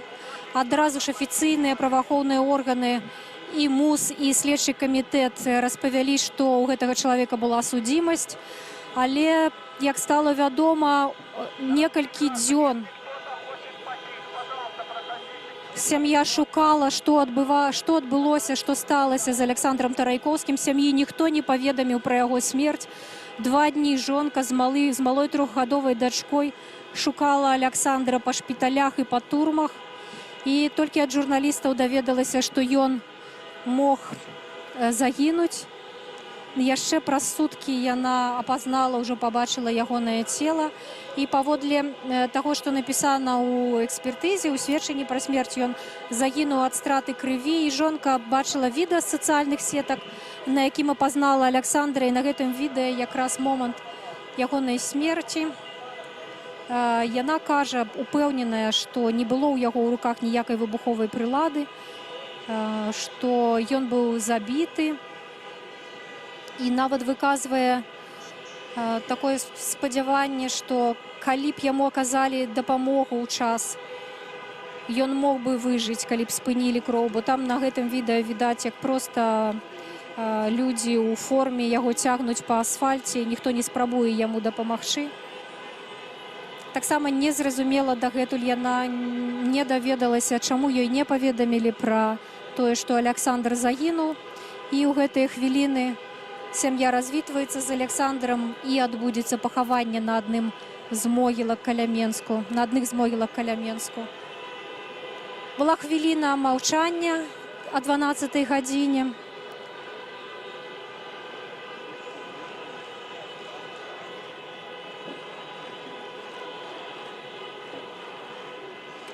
Шмат людзей, вельмі шмат, толькі ў гэтым месцы, а гэтае месца пасля таго, як тут 10 жніўня адбыўся жорсткі разгон з выкарыстаннем спецсродкаў, прымяненнем жорсткім сілы, гумовых куляў, светлашумавых гранат.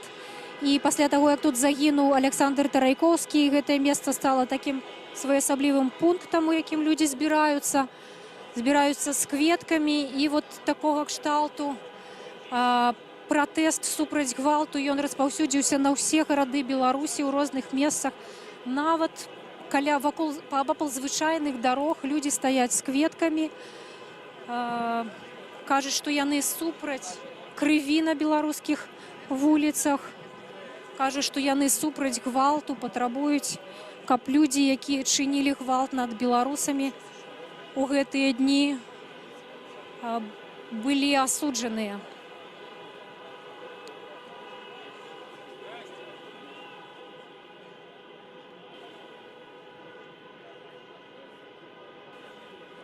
І вот з іншага боку пакажам вам.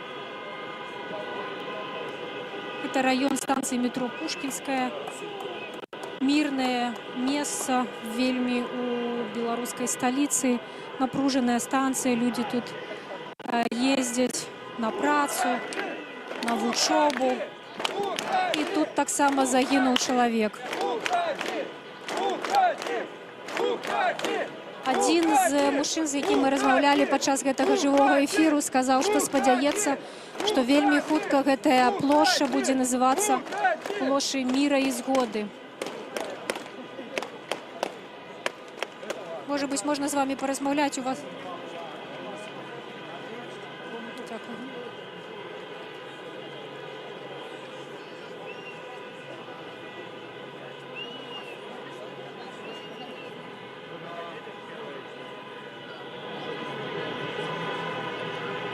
«12 жніўня ў эфіры беларускага тэлебачання міністр унутраных спраў Юрый Караев выбачыўся перад задзеянні сваіх супрацоўнікаў, перад тымі людзьмі, якіх ён назваў выпадковымі, якія пацярпелі ад дзеянняў яго супрацоўнікаў. Тую ж ноч з 12 на 13 жніўня з турмаў сталі адпускаць людзей, адпушчаны больш за 1000 чалавек. Это толькі тое, што тычыцца Менску і Жодзінскай турмы. Людзі выходзяць дзесяткамі, сотнямі адтуль, і на вачах у журналістаў, на вачах у сваякоў распавядаюць пра жорсткія катаванні, з якімі ім давялося жыць гэтыя дні. Людзі там проста выжывалі. Адна з жанчынаў, якая была там, і блізкі чалавек, якой быў затрыманы, называе Акрэсціна, гэта менская турма, беларускім асвенцымам.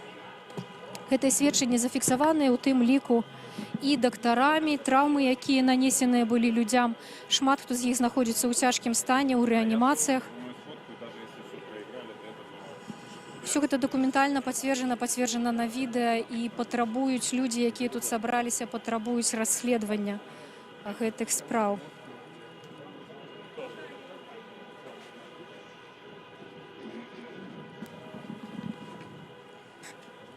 Адной з ахвяраў такіх дзеянняў стала гарадзенская сям'я. Яны распавядаюць, муж і жонка, што ехалі ў аўтамабілі, на іх накінуліся супрацоўнікі ў форме, аўтамабіль пабіты, не падлягае проста ўзнаўленню. І ў гэты момант, калі яны білі гэтымі дручкамі, палкамі па аўтамабілі, там знаходзілася 5гадовая іх дачка, якая вельмі моцна пацярпела ад гэтых дзеянняў. Там гэтая дзяўчынка атрымала чэрапна-мазгавую траўму, шматлікія парэзы, і калі, канешне, глядзіш на фотаздымкі дзіцячай вопратцы, якая ўся ў крыві, немагчыма спакойна глядзець на гэта. Александр Тарайкоўскі таксама стаў ахвярай прымянення спецсродкаў і загінуў на гэтым месцы. Паводле афіцыйнай версіі, паўтаруся, лічыцца, што у яго выбухнула самаробная выбуховая прылада, сям'я з гэтым катэгарычна не згодная. От паказвалі вам, як беларусы здымаюць абутак, калі становяцца на лаўку. Гэтыя фотаздымкі ўжо абышлі таксама і сусветныя агенцыі пра тое, які мірны пратэст ладзяць беларусы. Спачатку па ўсім свеце дагэтуль ходзяць фотаздымкі скрываўленых, збітых людзей, іхныя жахлівыя сведчанні ад таго, што ім давялося перажыць. А ў апошнія дні, калі учора ўжо людзі выйшлі на мірны пратэст, увесь свет паказвае, як беларусы мірна пратэстуюць з кветкамі у руках і прыбіраюць за сабой смецце. І яшчэ адзін чалавек загінуў у гэтыя дні ў Гомлі, 25гадовы Александр Віхор.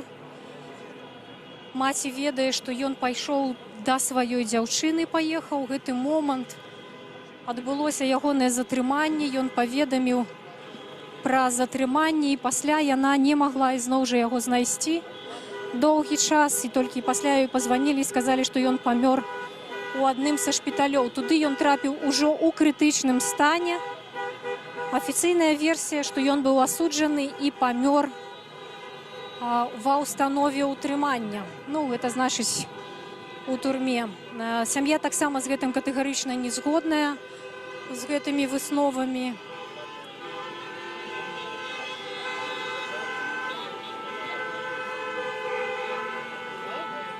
Доўгі гэты ланцуг салідарнасці, ланцуг пратэсту супраць гвалту на вуліцах Беларусі.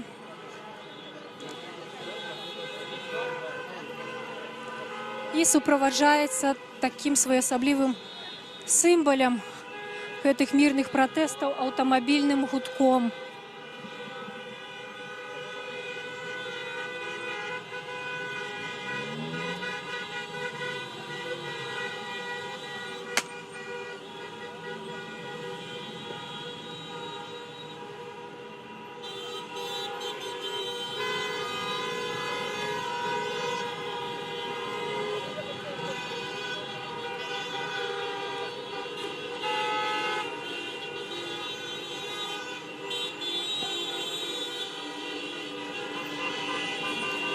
Шмат дзяцей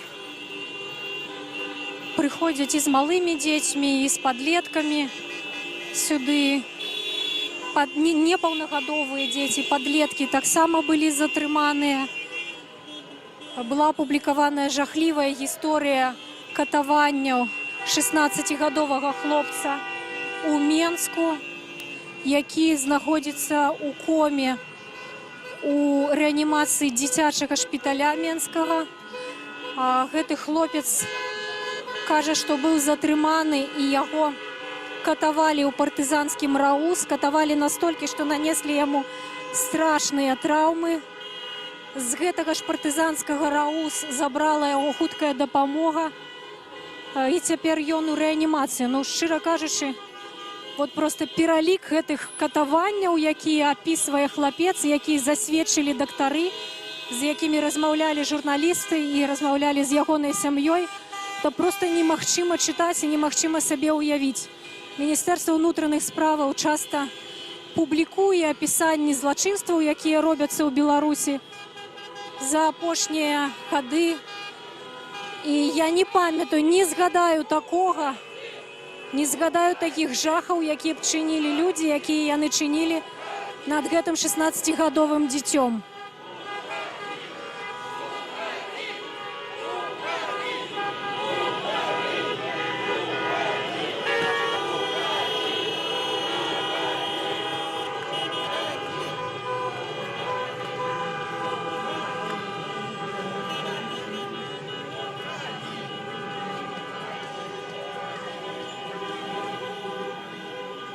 Можно до вас звернуться? Мы в живом эфире «Радио Свобода». Про что ваш плакат? Наш плакат о том, что мы против насилия. В нашей стране происходит что-то очень страшное, и мы не можем просто сидеть дома. Мне скоро 18 лет, и свой день рождения я даже праздновать не буду, потому что я не могу смотреть на вот это вот все. Я хочу быть с народом. С самого утра до вечера мы просто ходим, и да, нам страшно, но... А хтось із ваших знайомих, близьких ці сяброў быў затрыманы ў гэтыя дні? Три наших близких друга, они на год нас старше, они день назад вышли из Жодина, считай, самых мягких из возможных условий, но все равно они плакали, когда выходили, это было сложно слушать, мы слышали их рассказы о ребятах, которых привозили из Окрестина, это реально страшно, это хуже... Их просто закидывали к ним в камеру, они просто сидели сутками и смотрели вниз, даже глаза не поднимали и не разговаривали с людьми. Не сказали за 3 суток. Это реально страшно, сердце разрывается. Наши родные стараются помочь, бесплатной помощью психологов, врачей. Вот. И мы как бы хотим к этому присоединиться. Нам еще нет 18, но мы будем жить в этой стране, мы хотим жить в этой стране. Мы делаем все возможное, чтобы поддержать наш народ. Дякую велике. Дякую. Можно с вами сфотографироваться? Брат очень вас любит. Да, дякую велике. Нам нельга фотографоваться, але калі вы нам скажете, что вы думаете про ситуацию в Беларуси в апошние дни, это будет здорово. Ехали з регіону, ми самі з Могилеву, але ми не могли усидіти з дома, тому ми вирішили приїхати і підтримати білоруський народ всі разом. А у Могилеве что отбывается? Як і по всій Білорусі, все однаково. Все вельми переживають і сподіваються, що будуть які зміни у ліпшу сторону. Без крові, саме головне. Я бачила фотоздимки з тих, хто виходить з Могилевської тюрми, і там так само моцно вельми збиті люди показують сині спини, ноги. Їх збивали, але мені здається, що не так, як у Мінську. У мене є шмат знайомих, які вийшли, наприклад, там з ізоляторів, з горок, і там все добре з ними відносились. Вони сиділи там за кратами по 4 чоловіки, і там все добре було. Тобто ніхто їх не бив. Все добре. Никто не бил, это уже добро. Да, это уже добро. В каком мире вообще мы живем? Я хочу сказать, что нам всем сейчас нужно думать об одном. Что нам делать дальше? И вот мы все сюда пришли. Вообще, я честно скажу, что мы живем возле Стеллы. Вот, и прямо у нас в наших окнах вот первые бомбы взрывались, да, и это страшно же очень представить, что могут в мирной стране взрываться бомбы. У нас ребенок спал в соседней комнате. Это та комната, которая выходила во двор. А вся остальная, мы побежали прятаться просто. То есть мы не были... мы, конечно же, поддерживали, понимали, что происходит ужасная вещь. Нас обманывают, всех людей. Люди проголосовали против него. Вот, а мы поняли, но мы не выходили, я не знаю, я боюсь, мне это страшно. Вот, но когда уже начало это все взрываться, у меня жена, она пошла открывать двери людям вниз, подъезд, потому что вон мама, мама, революционерка, блин. она пошла открывать двери подъезда. Они, ну, вот людей прятать от ОМОНа, да, вот, и я могу сказать, что я первый раз сегодня вышел на какую-то акцию. Для меня то, что произошло здесь, я себе поклялся, что я никогда не забуду имя этого человека, да, потому что мы слышали, что про него сказали, да, мы к этому готовы, что уголовник, что там, и все мои вот, ну, ужасно. И я подумал, что надо нам что-то сделать для того, чтобы мы это сакральная жертва, это как это сказать? Если мы это забудем, что человек убил, у меня видео есть, все смотрят, как он стоял, а они выходили 100 человек против него. Вы сами видели это видео, да? Он один стоял в шортах и в майке, у него ничего не было в руках. Его, наверное, говорят, оглушило, и он не разбежался. Но он ничего, и их 100 человек, и они как, ну... Мы такое забыть не должны. Вот, мы сюда собрались, и мы должны решить, что мы будем делать дальше. Дальше, я только хочу сказать последнее, что мы не должны воевать, никаких не должны виселиц устраивать. Мы должны договориться с этим преступником и дать ему, я не знаю, волю или что он хочет. Все. И отправить туда, откуда он пришел. Все, спасибо вам. Фотография. Он мой брат, он смотрит ваши стримы, он обожает, он говорит, что надо фото. Дякую велике, Вы герої, журналісти нашої країни герої. Ми вас підтримуємо. Дякую вам велике. Ось люди кажуть такое, дякують журналістам. Журналісти працюють у надзвичайно складаних умовах.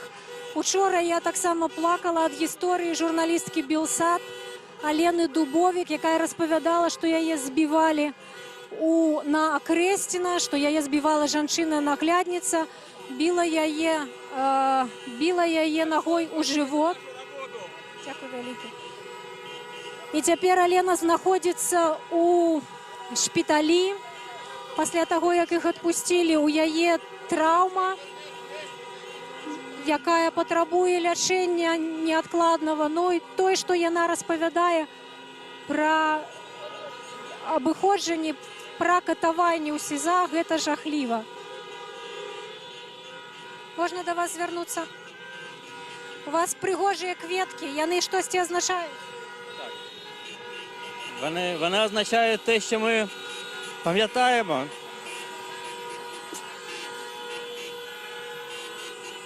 Пам'ятаємо тих людей, які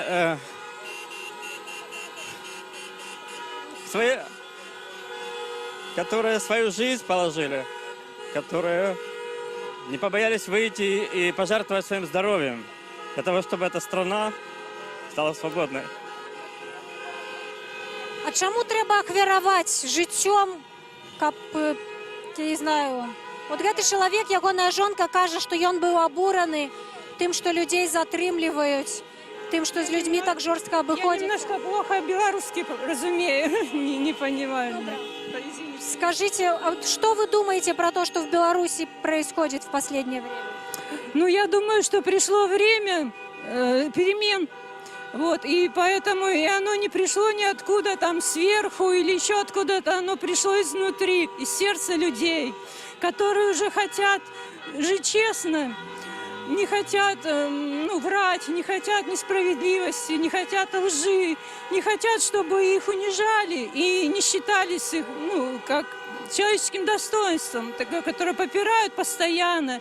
И, видимо, уже вот пришло время. Мне кажется, что это время, я не знаю, что будет дальше, но я верю в лучшее. Вы знаете, что и Александр Лукашенко, и Лидия Ермошина, и вот и белорусские чиновники, они считают, что вот эти акции протеста, они срежиссированы, у них есть организаторы. Часто говорят, что людям, которые в них участвуют, платят деньги за то, чтобы они выходили на улицы. Как вы относитесь к такому мнению? Ну, это, конечно, мне кажется, глупо, потому что я сама вышла, потому что у меня сердце мое звало, мои дети вышли, я знаю всех, кто вышел, и я знаю, что никто из них не проплачен. Все хотели сами лично. Даже, конечно, есть дети, есть семьи, есть, страшно за их будущее. И поэтому, скорее, это глупо. Я не знаю, насколько они могут искренне ошибаться, или они уже настолько совесть прожжена их. Я поражаюсь, как это возможно, относиться так к людям и обвинять их. И, скорее всего, они проецируют свои собственные ценности на тех людей, которые, как по себе судят, может быть. Что думаете? Я учитель. Я вышла из этой системы уже давно, лет 15 назад.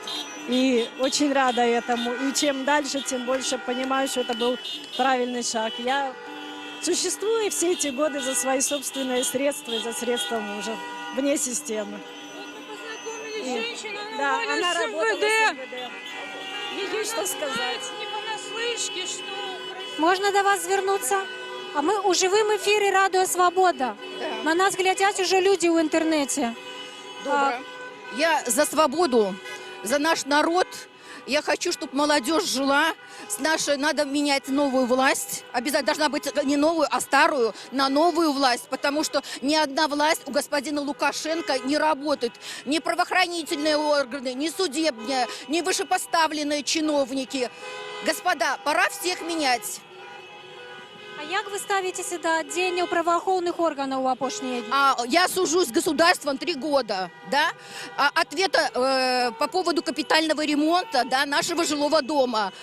Я хотела, чтобы начали уголовное дело, да, наши правоохранительные органы, да, но мне почему-то отказывает и городская прокуратура, и генеральная прокуратура.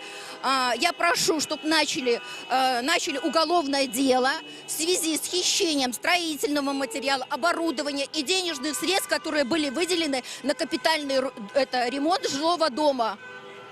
А вот то, что людей затрымливают, и то, что выкористовывает спецсрок... Я против этого, притом против насилия. Наш народ не заслуживает такого обращения. Это хамское обращение.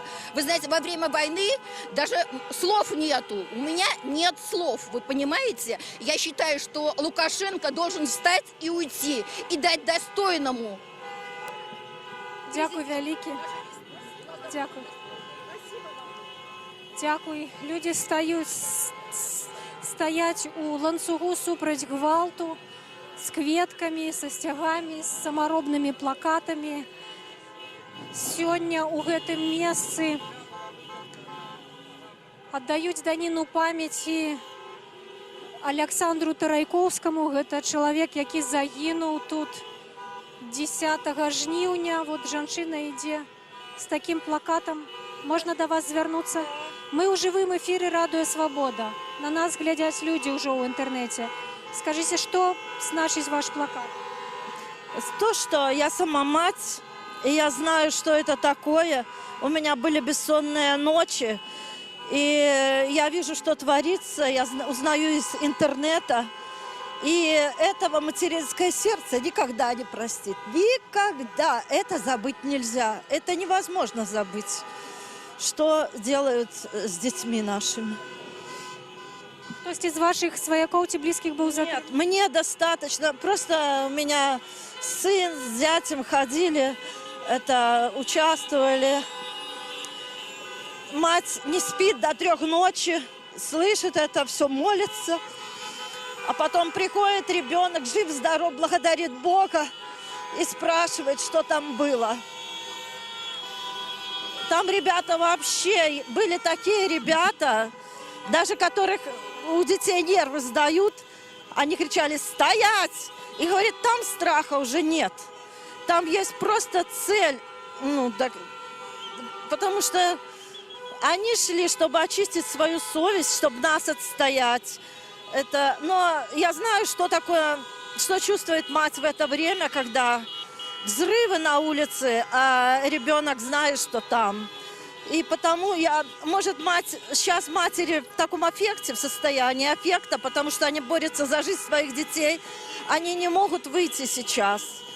Я за них выйду, потому что я знаю, что это такое, и я сейчас физически в состоянии выйти, но придет время, когда и они выйдут. А скажите, але навошта гэтыя выбухи? Вот ситуация потребовала того, каб были гумовые кули, каб были гранаты. Понимаете, наши мальчики поняли, что нас надо защищать. И они не могли просто так. Это был первый этап, когда на нас нападали, и они просто защищали нас. Если не они, то кто? Просто они выполняли, они очищали свою совесть. Дякую велике.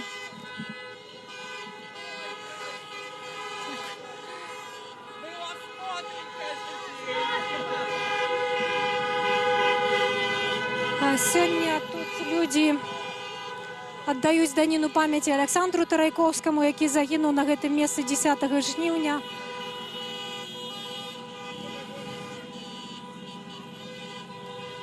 Мы у жывым эфіры радыё Свабода, да, на нас глядзяць людзі ў інтэрнэце. Вы тут усёй сям'ёй. А чаму? Ну как, мы пришли за нашу Беларусь,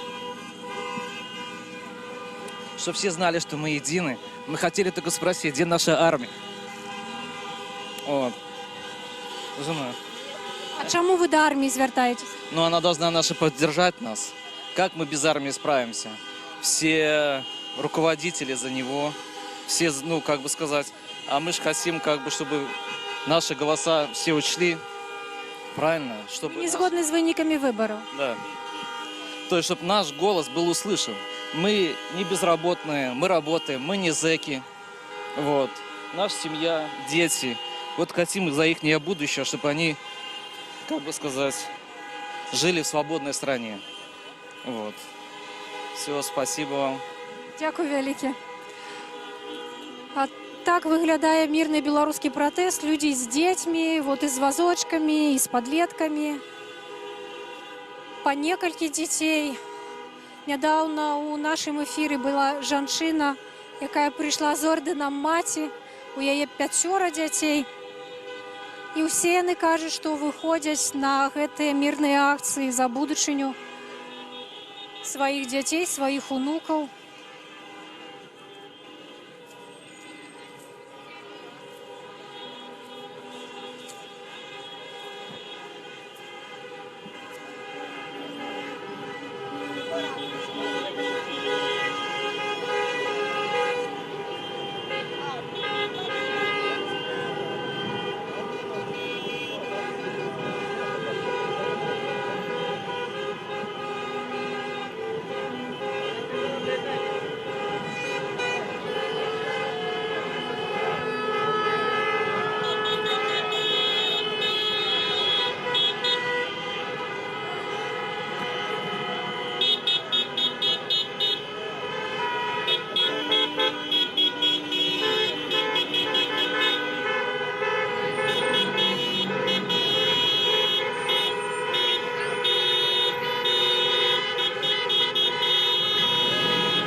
Спадар Алесь, мы ў жывым эфіры радыё Свабода. Гэта гісторык, кандыдат гістарычных навук Алесь Пашкевіч.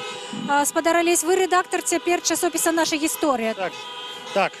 Але я ведаю, што вы былі затрыманыя падчас апошніх дзён. Ці можаце падзяліцца з намі тым, што адбывалася, што вы перажылі за гэты час?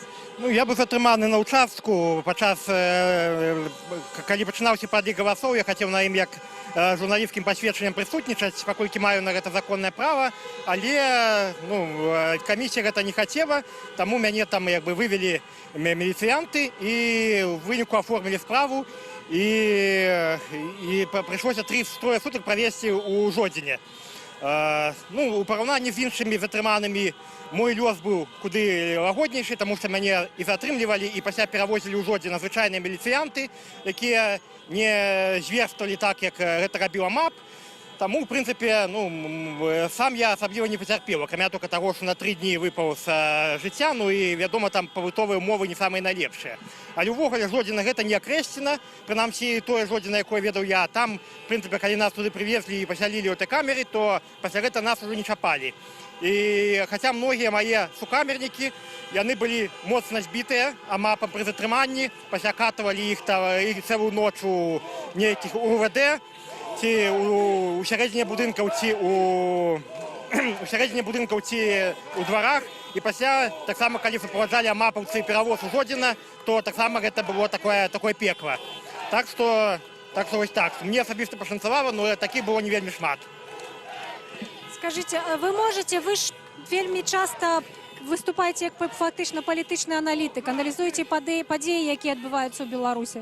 З чым вы звязваеце такое жорсткае прымяненне сілы супраць людзей, якія выходзяць выказваць сваё меркаванне? Это відавочна, з чым звязана такое жорсткае прымяненне менавіта сілы, таму што іншых апор у цяперашняй улады, у цяперашняй прэзідэнта проста не засталося. Ён відавочна страціў народную падтрымку, што выбары былі фальсіфікаваныя, што ён явно не набраў большасці, што просто відаць, потому што адбываецца гэты вось тыдзень, што адбываецца тут, што не можа быць, калі чалавек набраў 80% з лішкам, што супраць яго так актыўна пратэстуюць, прытым розныя пласты грамадства. І адзінае толькі на што застаецца яму спадзявацца, это на той рэпрэсіўны апарат, які ён за гэтыя гады выгадоўваў і усялякім чынам трэніраваў на падобны выпадак. І менавіта жорсткасць гэта тое менавіта, што ён пашоў ва-банк для таго, што проста іншых шансаў не засталося. І ён разлічваў тое, што адным ударам, гэтымі рэпрэсіямі, скажам, назовем рэчы сваім імённым дзяржаўным тэрорам, што ён зможа проста грамадства ашаламіць і прымусіць яго адмовіцца ад барацьбы. Як аказалася, што гэта не атрымалася, што грамадства выстаяла і, наадварот, гэта выклікала хвалю пратэстаў нават у тых колах, пра якія нават не чакалі, на тых самых прадпрыемствах, сярод людзей раней апалітычных, якія, можа, і цяпер бы сцярпелі, калі б не было такіх жорсткіх рэпрэсій супраць іх ужо не нейкай там групкі апазіцыянераў, а супраць іх сыноў, мужоў, бацькоў і гэтак далей. І людзей, у якіх яны асабіста ведаюць, і ведаюць, што яны ніякія не тэрарысты, ніякія не злачынцы, а проста людзі, якія неабыякавыя да лёс Украіны і, можа, першы раз у жыцці выбраліся ўвогуле на такую маніфестацыю. Таму я думаю, што з гэтым усё звязана і вельмі цешыць тое, што, ў прынцыпе, гэта хваля тэрору, яна дала адваротны эфект ад чаканага. Гэта дае нам надзею на тое, што проста так гэта ўсё не скончыцца, як канчаецца звычайна. Дзякуй вялікі. Гісторык Алесь Пашкевіч быў затрыманы, калі быў назіральнікам на ўчастку. Гэтая хваля такіх затрыманняў супраць незалежных назіральнікаў, яна пачалася 9 жніўня нашмат раней. Затрымлівалі і ў папярэднія дні падчас датэрміновага галасавання. Мы сустракалі жанчыну, якая казала, што дырэктарка школы, якая была старшынёй выбарчай камісіі, выклікала АМАП на незалежных назіральнікаў, яны апынуліся ў турме, такім самым быў і Алесь Пашкевіч. І гэтыя людзі ставяць пад сумнеў вынікі прэзідэнцкіх выбараў. Паводле іх, яны ўжо афіцыйна абвешчаныя, 80% у Александра Лукашэнкі, 15% у Святланы Ціхановскай. Мы бачым людзей, якія масава кажуць пра тое, што галасавалі за Святлану Ціхановскую. і яны ставяць таксама пад сумнеў гэтыя 15%.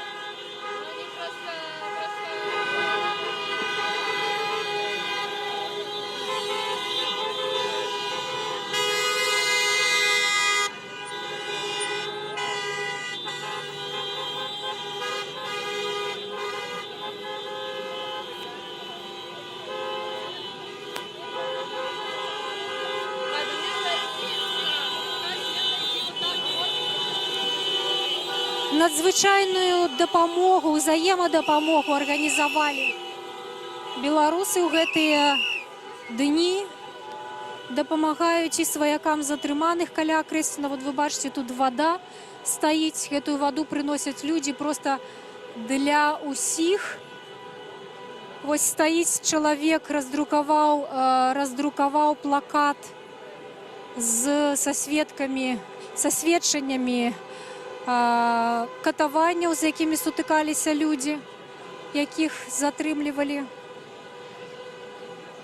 Добрый день. Мы ў жывым эфіры Радыё Свабода. Часта задаю людзям пытанне, з якімі пачуццямі яны жывуць апошнія дні. Вы ведаеце, мне яшчэ ніхто не сказаў, у асноўным натхняльны, яшчэ ніхто не сказаў, што вот ён у роспачы. У чацвер я адчуў, што гэта быў пераломны момант.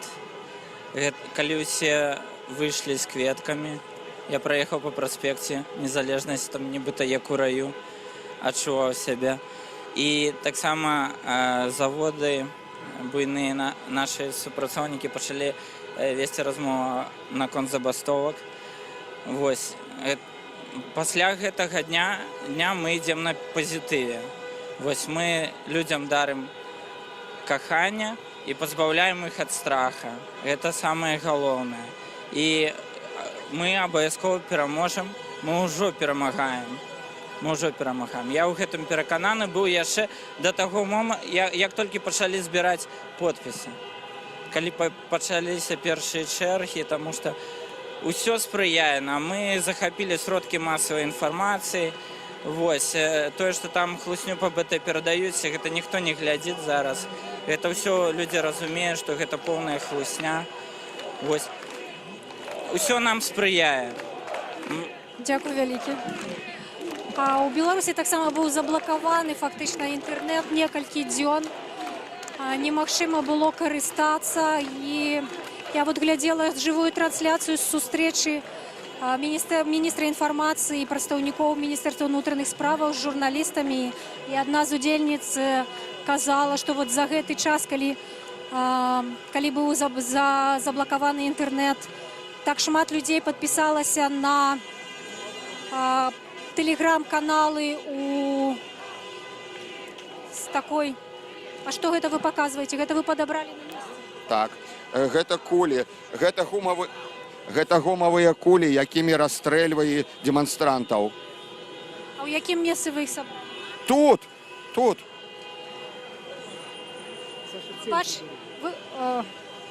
Вы бачылі траўмаваных людзей?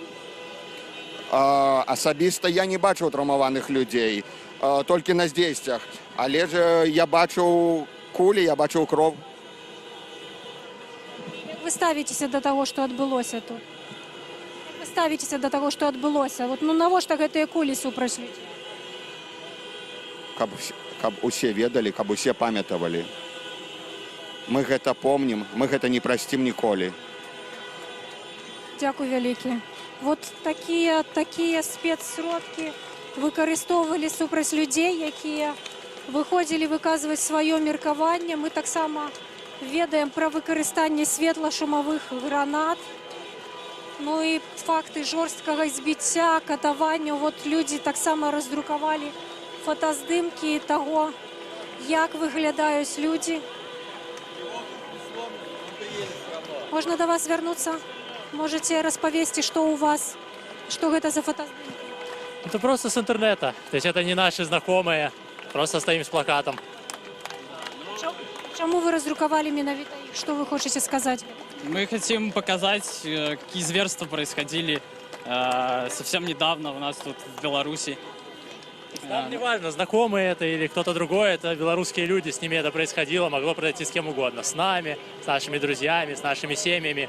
Поэтому вот мы стоим с этим плакатом. От міністр унутраних справаў Караев, ён выбачыўся перад людзьмі, якіх ён сказаў, што яны выпадковыя, ну ён не казаў слова ахвяры, ну што яны выпадкова трапілі под гэтые неправомерные, как он кажет, Я не понимаю, кому он это сказал. Если министр признается в том, что в случае этих карательных операций страдали люди, которые были невиновные, и мы видим, что они понесли жесткие телесные повреждения, психологические и прочее, за это он должен ответить в суде. Никакие извинения. И сейчас пускай никто не думает, что народ будет это терпеть, и все это сойдет на том, что сейчас здесь нет ОМОНа. Здорово, что нет ОМОНа. Я очень рад, что в последнее время зверства хотя бы на улицах Минска остановились. Но мы все знаем, что происходит на Окрестной и в других местах. Мы выступаем против этой власти, которая фальсифицирует выборы, а потом пытается защитить себя вот этими зверскими методами. Пускай люди не теряют этот настрой, знают, что мы победим, за нами правда. Они нас боятся, они уже извиняются. Надеюсь, что в их извинения кто-то поверит. Сперва они устраивают беспредел на улице, а потом рассказывают о том, что все в порядке, мы извиняемся. Кто ответит за это все? За это надо отвечать. Но при этом никто не забывает про то, что наш голос украден был. Не надо это забывать. Людям, которые бастующие поддержка, мы все с вами, мы вас поддерживаем. Не теряйте духа, не бойтесь, мы победим. Дякую. Дякую вялікі. Такими фотоздымками, відэасведчаннями поўніцца інтэрнэт, сацыяльныя сеткі, гэта жывыя людзі. Вы сядзеўшы, хлопцы? Что, еще раз? Вы сидели в этой камере? Да, я сидел в этой камере. Вам просто не передать, что там творилось. Рассказывайте, мы в живом эфире, нас глядит 20 тысяч человек. Я очень рад.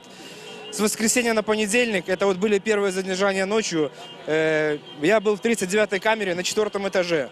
Наши окна выходили ровненько к той стене, где привозили автозаки всех задержанных. Там то, что ночью творилось, когда избивали, это вот, ну, не передать. Всю ночь возили от крика, там, ну, не знаю, наверное, хотелось, чтобы наши окна в другую сторону выходили, потому что стоны, плач, вот это вот насилие, ну, вам не передать. Это вот продолжалось до среды. Говорят, что избивали настолько, что вот я освободился, получается, меня выпустили вчера, привозили в четверг молодых ребят. С их слов... стреляли в упор, стреляли в ягодицу, когда показывали, там такие синяки были, что это вот просто, ну, это жуть. А молодым парням всего лишь по 20 лет. Очень страшно. 39-я камера, Дима. Всем, кто в 39-й камере, я вчера освобождался, там еще остался третьяк Валера. Его забрали партизанское РУВД, это медучилище. Его забрали лишь потому, что он всего лишь был наблюдателем, ни за что. Ничего не сказали, 72 часа всех держат, ни протоколов, ничего. Когда мне вызвали на суд, мне сказали то, что я отказался подписать протокол. Хотя у меня не было умысла его отказывать подписываться. Я, наоборот, его хотел подписать и дать объяснение.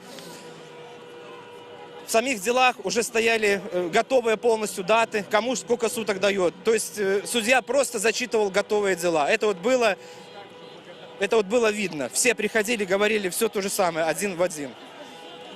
И скажи то, что этот сбор этот возле гостиницы «Орбита». Дима, скажи, 39-я камера, кто сейчас видит, пожалуйста, подходите, ребята. Скажи. И возле гостиницы «Орбита». 39-я камера, кто мне сейчас подходить, кто там был, подходите, гостиница «Орбита». Мы там, давайте встретимся, ребята. Да, хочу сказать я. Значит, мы вчера целый день были на Крестина. И вот что этот парень сказал, это правда. Ребята выходили, и они, рассказывали такое, что, просто их там били, ставили, раздевали, издевались просто как могли. Мы вчера целый день пробыли, они выходили. Правда, жалко, что вас не было. Спасибо вам большое. Мы были, есть видеосюжет. С утра, мы были, наверное, после 11, после Барсукова. Когда он приехал, парни пришли и сказали, пришел Барсуков и говорит, сделайте мне картинку, мы вас отпустим. Ну, эти что, хорошо, сделаем вам картинку. Приехал Барсуков, значит, открывают камеру, делают картинку. Вас кормили? Да. Вас били? Нет. Они синие стоят. Но парни говорят, а что нам делать? Они выходят, они подписали. Больше вы не будете участвовать в митингах, там до 10 лет лишения свободы. Дальше, второй вопрос. Автозаки ездят с Окрестина, они без номеров. Стоят гаишники, я подхожу, ребята, нарушения, говорю, без номеров ездят какие-то. Почему вы их не останавливаете?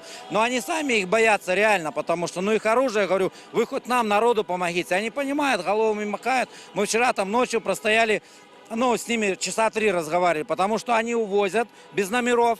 Мы за ними едем, садимся в машину, договорились волонтеры, проезжаем, выкидывают людей, мы их подбираем, ну, не вступаем ни во что. Типа в ЦИТе осталось там 19 человек, остальные все в изоляторе. То есть ЦИТ это где административка, а изолятор это там, где уголовка типа уже, да.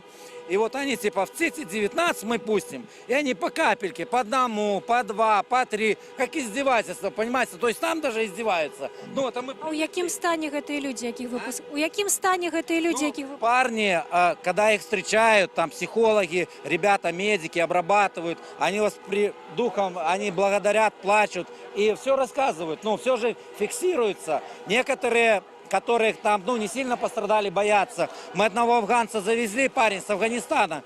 Его запаковали на Троицком предместье, в кафе прямо. Он говорит, не везите меня, Троицка, раньше отпустите, я побегу 50 лет мужику. У меня родственник был выше спецподразделения, чем Алмаз. Он уехал давно, лет 10 назад, и я ему сегодня позвонил. Говорю, а что это такое? Он говорит, Игорь, дали новые патроны им. И говорит, эти долбаки, чтобы проверить, некоторые офицеры, которые нормально, они их проверили. То есть они постреляли, и они говорят, они там с 10-11 метров, они просто пробивают грудную клетку, там, ну просто они откинули некоторые патроны, кто с головой, а кто эти они зарядили, они остались. Ну то есть, ну выполнить свою задачу неправильно, потому что последняя мера, это он говорит, они же должны... Ну, свои задачи выполнять, они должны из толпы забирать. И крайняя мера это стрелять по ногам. Понимаете? Но ни в коем случае ни в голову, ни в грудь. Дальше вот там парни-медики, но они не захотели, это, знаете, это медики там были. Мы всю ночь как бы общались с людьми, и там многие оставались, которых там били. Они там немножко выпили, парни расслабились, все рассказывали. Значит, медики, военный госпиталь у нас. Вы знаете, там все лежат с огнестрелом. Уже информация прошла, там 78 человек. Он лежит огнестрельный, это военный госпиталь. 78 человек, ни списков, ничего нету. Один парень из Бреста, он сказал, что он, ну, не жилец, либо брестки в голову там, ну, то есть либо овощ, либо, то есть еще один, либо труп, либо овощ там будет. Остальных вроде они спасли там. Понимаете, то есть вот было 30 сильно тяжелых состояний. Вот где-то девочка стояла там одна, вот мы наверху там стояли, они говорят, вот эта девочка, ей там нос проломали, она с плакетом стояла. Катя, 18 лет или 19, студентка. Ну, сделали все как бы. Вот. Ну, в конце, как бы, я думаю, что еще сказать, с гаишниками, с этими ребятами. Я говорю, ребята, ну вы же вот, ну, мы понимаем, что ОМОН там, переоделся этот ОМОН в гаишную форму, и этих парней, которые там 2 дня на мотоциклах делали эту погоду, да, они их там, ну, отлупили, вы видели видео все, наверное, это, да, парней этих, ну, они-то давали там, такой дух поднимали, мурашки по коже, кто был, ну, помните, вот, но это не ГАИ было, они говорят, нам стыдно смотреть в глаза вам, гаишники, говорят эти парни, нам, ребята, вам стыдно в глаза смотреть, мы не такие, мы все, говорит, мы понимаем, я говорю, ребята, так в чем дело, смотрите, вот они едут без номеров, у вас стабильное оружие, остановите, мы давайте, если что, вас поддержим, мы с вами, как бы, ну, прекращайте это беззаконие, выйдите, кто-то офицеры, там, ну, вы будете героями Беларуси, прекратите вот это все. Мы мирные люди. Вот. Вчера мы ходили же тоже еще, кроме Окрестина, мы еще попали туда, как бы там корреспонденты эти на площади. И, знаете, провокаторы есть они, которые поддатые парни, там пришел, что-то показывает, возле нас стоял. Мы тут будем, нам не надо сейчас связываться в эти драки, мы должны просто, люди, решить так. Многие начали говорить, ребята, никаких чеков не пробивайте, никаких касс, как бы, Беларуснефть не заправляйтесь, там все эти конторы ихние, чтобы они полностью обанкротились, просто-напросто. И все, и в этом наша будет победа. Ну вот, что я сказал. А вот особенная жестокость у этих садистов, про которые вы рассказываете, какой возраст у них, и был ли у них акцент, и какое происхождение? Нет, еще вот это мне мой этот родственник рассказал такое. Возможно, те ребята, которые уволились раньше, то есть им еще заплатили, еще тех подтянули, чтобы они там, ну, понимаете, то есть не все весь ОМОН, там, который был этот ОМОН, они же все без номерных знаков ездят, они все без этого творят бесчинство. А милицию они никого не признают, они реальные беззаконники, как бы. Вчера я посмотрел, стоят солдаты там на площади, мы сели спереди-то, и стоит ОМОНовец, один ОМОНовец, то есть они там контролируют ситуацию, понимаете. Надо, чтобы этот ОМОН уходил, потому что уже их знают, где кто живет, что им же здесь жить, пускай покаются, станут на колени. И, ну, кто как там действовал, скажем, так и будут, ну, наверное, судить. А то, что вы говорите, сейчас на Окрестина, как бы, ну, надо их освобождать тоже, потому что они тянут. Что? Люди, ну, говорят, мы вот так стоим по кругу, как он называл этот парень. Вышел возле танка, у него дед генерал-лейтенант, он такой интересный парень, говорит, я историк. Вышел, говорит, просто купить, говорит, там, алкоголь, говорит. Меня запаковали, говорит, там на Танковой. Я же, говорит, историк. Сейчас на Лютехе работаю. За что, говорит? У меня дед, говорит, генерал-лейтенант этих железнодорожных войск был. Вот этот дом генеральский там на Максима Танка. Вот. И я думаю, что там, знаете, перевезли из ЦИТа вот этого, ЦИТ там 19, это административка, ВВС, а кому уголовка. И они туда всех отправили, что там типа нет у нас. Но там реально еще много очень людей, которые... вчера вывозили они на Жодина, но Жодина не принял. Они все синие говорят, зачем нам Жодин на себя брать? То есть Жодина их отправили на Слуцк. На Слуцк приехали, на Слуцк пацаны эти МВДшники, говорит, нас покормили, воды дали, говорит, которые там на Слуцке. Вот, представляете? Второе... про эту воду, говорит, стоим так, они дали за 2 суток 1 бутылку воды, там на всех, они вот, мы всю не успели выпить. Ну, такое вот было. Но они духом не упали, как бы, некоторое большинство, все такие заряженные, сказали, мы уже не сдадимся. И когда они увидели, что там на Окрестина их люди встречают, они же хлопать даже не дают. Говорят, а волонтеры боятся, потому что тогда меньше выпускают их. По чуть-чуть, говорят, не хлопайте, только чтобы там им хуже не было. Но... Хочете сказать? Вот все, спасибо. Я скажу. Если официальные власти говорят, что человек, погибший на Пушкинской, пытался что-то бросить, как мы бросаем? Вот так. Откуда тогда ранение грудной клетки? Где рука? Где грудная клетка? Я больше верю, что он грудной клеткой словил светошумовую гранату. Да, вот тогда и будет ранение груди, но никак не руки. Рука не оторвана. Вот смотрите, что я еще скажу. Раньше еще было сказано, что ни в коем случае не бить людей только по ногам, потому что сила удара палки 72 килограмма на сантиметр квадратный. Вы можете представить. А есть еще, их называют черный джек. Это для тюрем. Они вот поднимают руку, шарики свинцовые скатывают. Когда он бьет, она обматывается, мясо от костей встает. Это специальные издевательства были. Как они издевались, этот толчок там, парашу головой, и это не передать, вот. И потому что я говорю, что вот сказали, что вот это, возможно, русские. Я скажу так, что это надо рядом с ними стоять, потому что в 2010 году я разговаривал с одним майором, он сказал так, говорит, я говорю, кто это? Это, говорит, русский. Я говорю, почему ты взял? Он говорит, команды были другие, у нас такие команды не дают. Они сказали на случай, что местные вдруг откажутся, чтобы у чужих, а у тех жестокость. Они еще применяли водку и лекарства. Я забыл, как эта гадость называется. И человек, он может бежать, пока не свалится, но не умрет.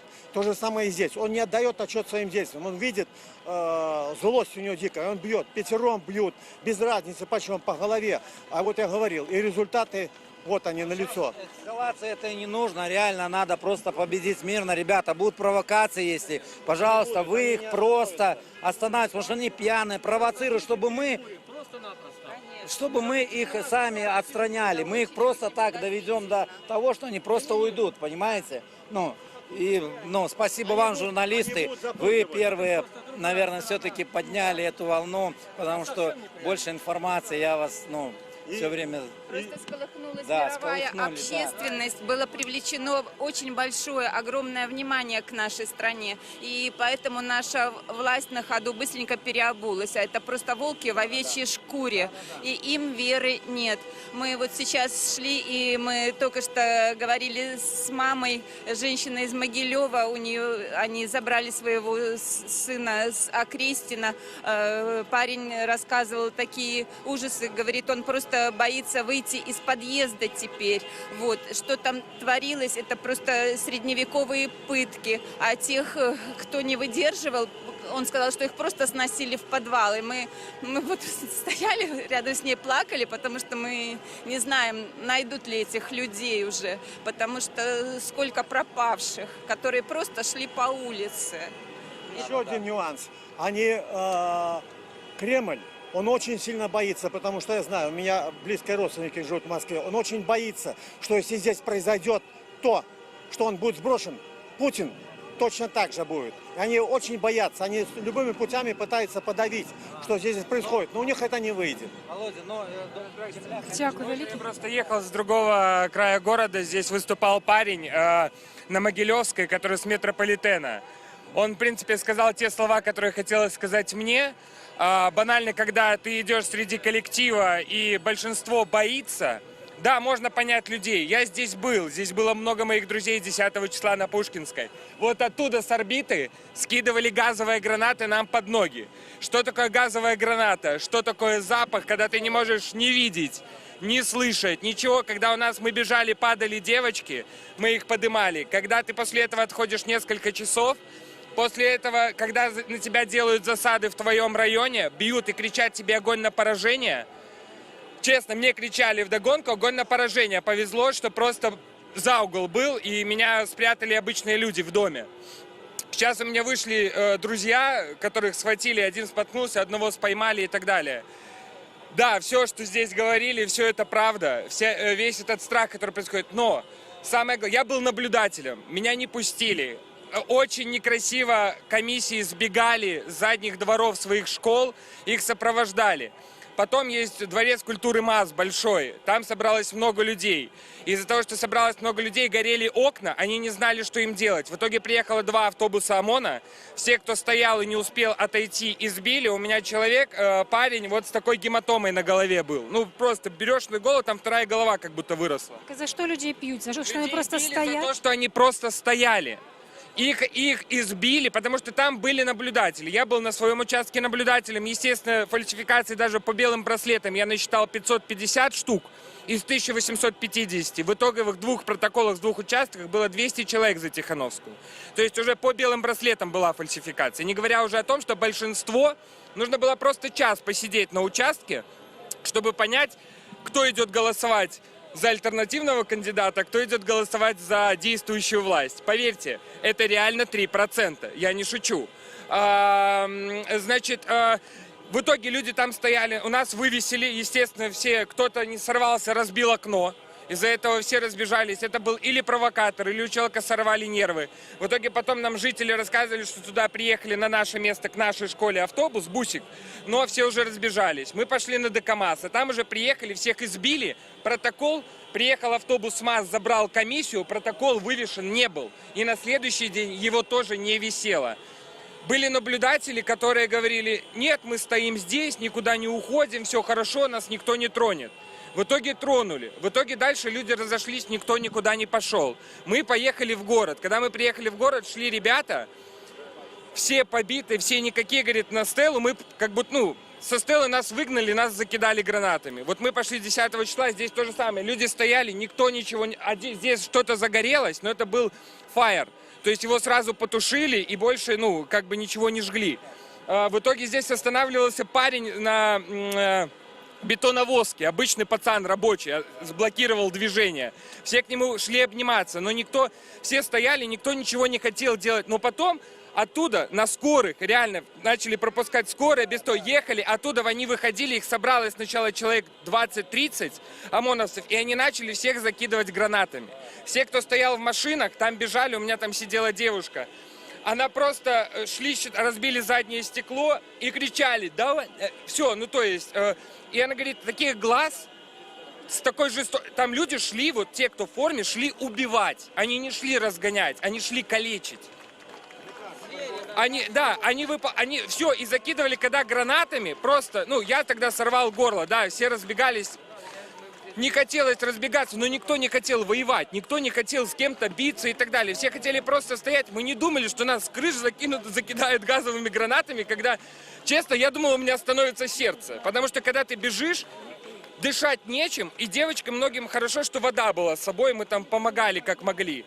Вот, и потом, благо, здесь были знакомые, смогли отсидеться. Но ребята, потом, которые отошли туда на спортивную, которых потом щемили по дворам, выламывали двери в подъездах, доставали и били, просто били.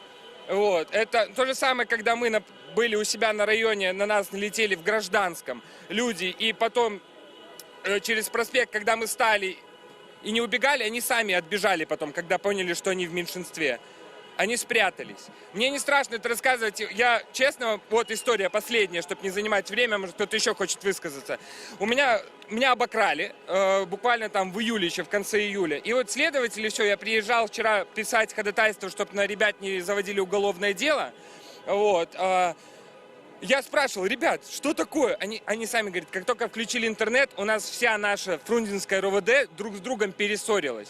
Там молодые следователи, они все понимают, но они говорят, то есть мы сами не знаем, кто чем что руководит, потому что мы обычные, мы тоже против, но кто-то где-то сидит, руководит, мы сами боимся. Они сами не могли своих найти друзей и знакомых, следователей.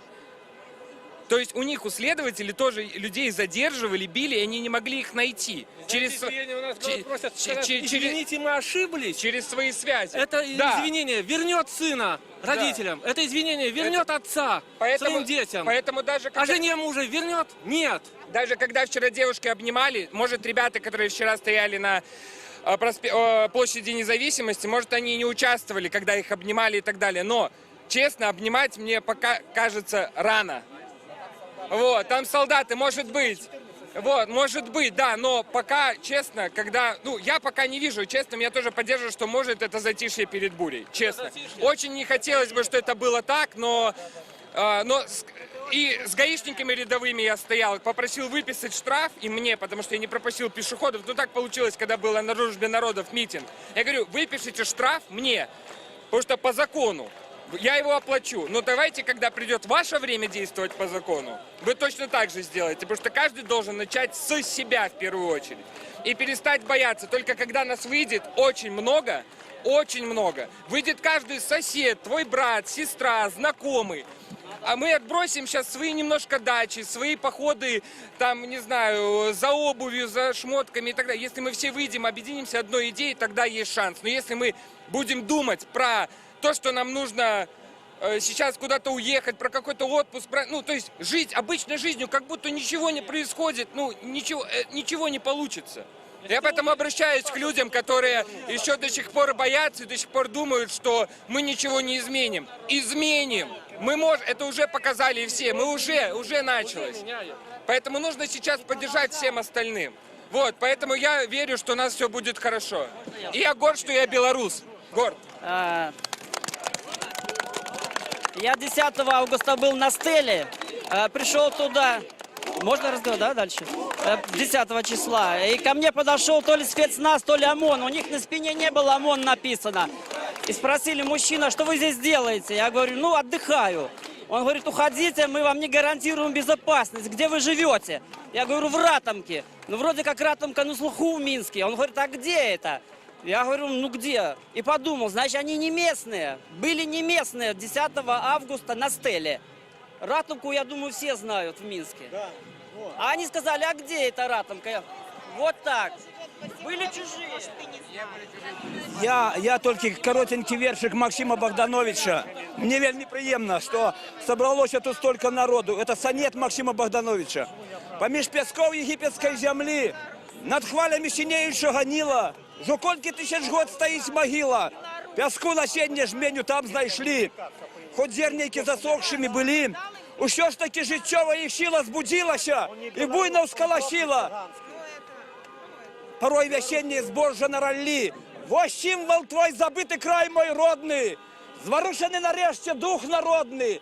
Я верую бесплодно не зачне, а уперед тринется мовляй криницей, которая могут на гучном кне, сдалевши с глебы, на простор пробиться. Живе Беларусь!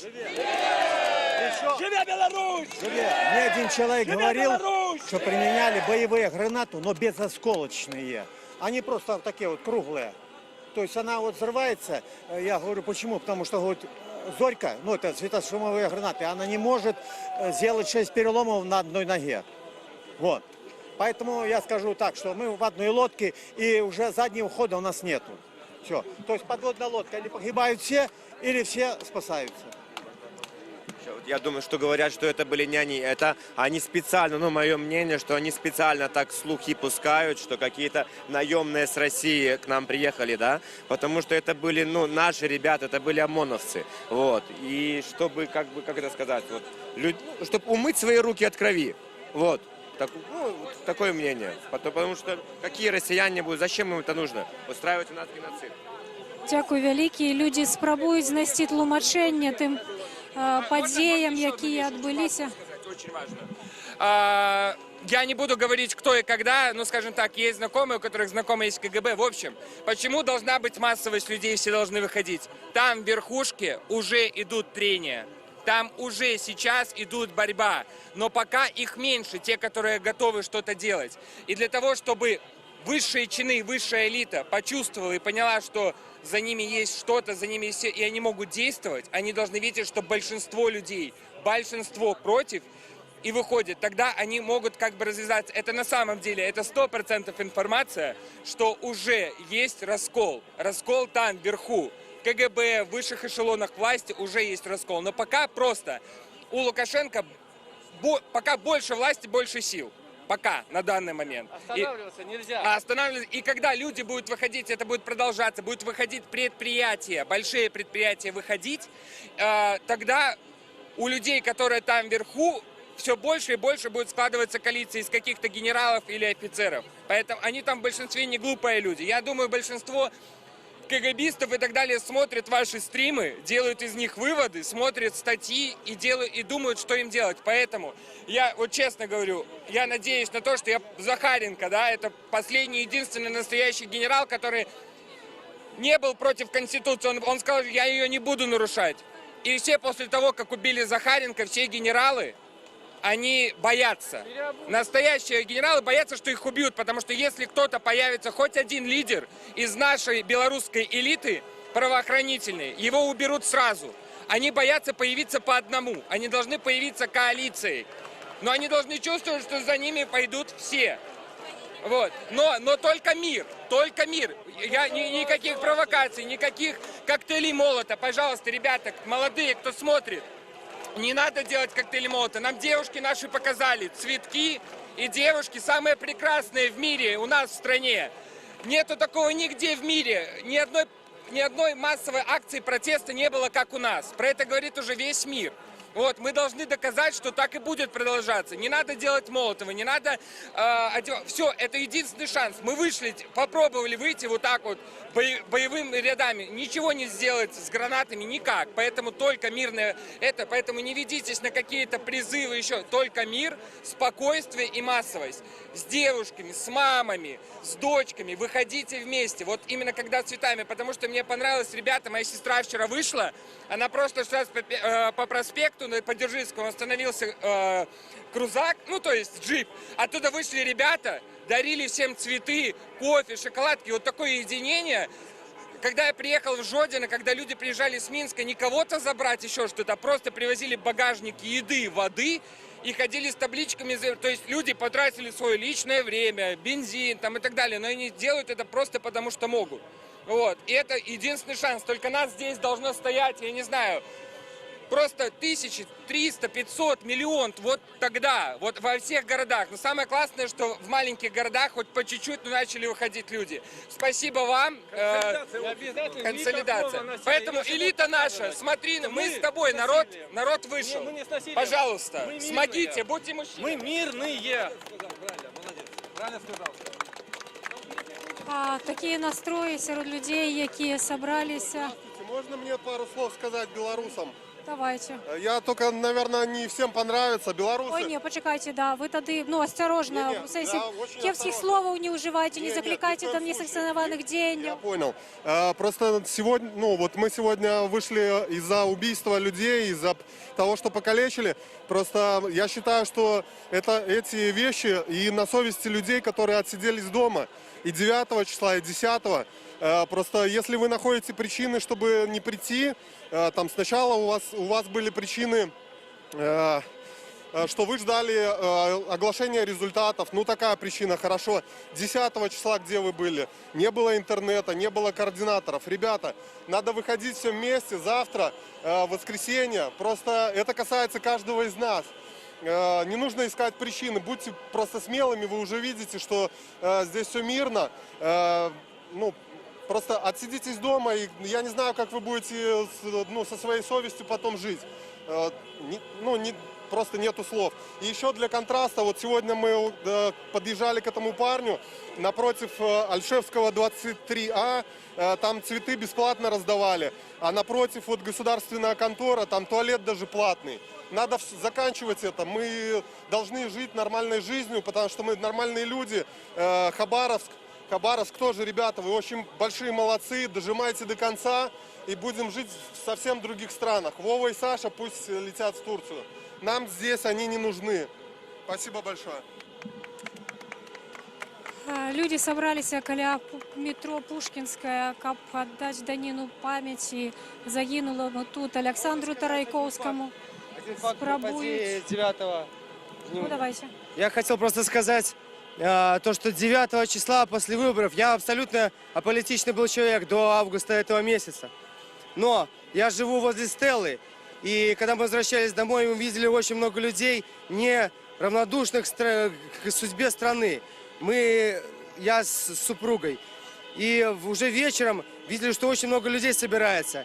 И я увидел, что люди собираются, у них волнение. И там, где есть клумбы, отгород был камнями. Камни лежали, знаете, вместо плитки камни как бы полувкопанные. И вот я хочу сказать, что с балкона я видел, что люди не давали эти камни подбирать и стрелять ими, бросать в толпу вот этих фашистов, которые потом, спустя 15 минут, взрывали гранаты в толпу, разрывали. Люди падали просто ложились. Я видел лично крови много, потому что я там живу. Вот. Я сам встал, эти камни не давал, чтобы люди делали вещи. Но они поступили так, что народ весь поднялся просто из-за увечья, из-за фашизма, из-за такого гестапо. Это невообразимо и непостижимо. Вот это тот факт, который я хотел сказать. Спасибо. Я хочу распавесці, што я пражыла 5 дзён пад Акрэсціна. Я хочу сказаць, што людзі, якія выходзяць адтуль, іх катуюць да паўсмерці. І калі яны выбегаюць уначы, яны не могуць размаўляць, яны не могуць есці, у іх дрыжаць рукі, у іх ашалелыя вочы. Сёння яны распавядаюць, што гэта людзі ў прынцыпе не спяць. І калі мы сидзелі там уначы, мы чулі, як хлопцы крычаць «мама» і як іх катуюць усю ноч. І калі нас збіваў ОМОН і разганяў пад Акрэсціна сваякоў, мы вбегалі ў хату. Першае, пра што я думала, што мне нельга сесці насупраць окон, таму што, можа, па нам будуць стрэліць. І гэта нармальна, што я думаю пра гэта ў 2020 годзе ў мірны час. Это ненармальна, і мне здаецца, гэта сапраўдны геноцид. Усё, што вам распавядаюць сваякі і сябры, гэта праўда. Людзі выходзяць паўжывыя. Яны выходзяць чорнага колеру. І я хочу, каб пра гэта даведалася значна як мага больш людзей, таму што шмат людзей з Акрэсціна кажуць, што яны б ніколі не паверылі ў гэта, калі б гэта не спраўдзілася з імі насамрэч. І я хочу сказаць, што ўсё гэта праўда, гэта геноцид людзей тут і зараз. І нам надо зрабіць усё, каб гэтага ніколі больш не было і каб гэта спынілася як мага хутчэй. Я хочу сказаць, што вайна супраць беларусаў і нейкія здзекі пачаліся ўжо. Можа, гэтага не бачна, я хочу, каб гэта бачылі ўсе. Это все. Когда было страшно выходить в город, я самый мирный человек, я всех всегда призываю только за мирные выражения своей позиции. Мы позвонили в аренду велосипедов и спросили, есть ли шлемы, чтобы просто уберечься, ни в коем случае ни для какого нападения. У нас спросили, вам на велосипеде ездить или голову беречь? Мы сказали, голову беречь. Нам сказали, приезжайте. Мы приехали, взяли несколько шлемов для себя велосипедных и для товарища. и с нас даже денег не взяли. И когда мы их вернули, спросили, ну сколько? Сказали, ничего. Вот просто, чтобы понимать, кто такие белорусы. Спасибо вам за вашу работу, мы очень ценим. Дякую великі. Люди собрались... Дадите слово. Давайте. Здравствуйте. Здравствуйте. Мы хотим очень вас поблагодарить за вашу работу, за все, что вы делаете. Пожалуйста, освещайте это максимально, потому что нам больно смотреть, как страдают наши граждане. Нам больно видеть те зрелища, что с ними творят, этот фашизм. Мы люди мирные, мы хотим мирных перемен и всего лишь демократии, честных выборов. Пожалуйста, остановитесь. Мы никого не простим и ничего не забудем. Мы хотим видеть тех, кто это сделал. Мы хотим, чтобы каждый пришел к ответу, кто издевался над людьми и делал из них просто фиолетовых монстров каких-то, которых не могут узнать родные. Пожалуйста, остановите этот беспредел. Спасибо. Можно 2 слова? Дякую. Давайте. Вы же не с белорусского телевидения, я надеюсь. Ми Радіо Свобода, ми у живому ефірі, на нас глядять люди. Тому ви, коли ласка, без кепських слов і без закликів до ніяких дій. Сформировалась в нашем обществе красивая, цветная, великолепная бабочка. Но она сидит в куколке до сих пор, в жестко, подшвара по-белорусски. Подшвара — это еще и чудовище, мерзко. И вот эта жесткая подшвара ее не пускает. Но я надеюсь, что она сейчас треснет и бабочка вылетит. Дякую великий за такую цудоўную метафору. Насамрэч, гэта сумны час для людзей. Яны прыйшлі сюды, каб аддаць даніну памяці загінуламу тут чалавеку. Гэта Александр Тарайкоўскі. Ён загінуў 10 жніўня, дзе відаць, як кажуць родныя, тыя, хто яго бачыў, што у яго нічога няма ў руках.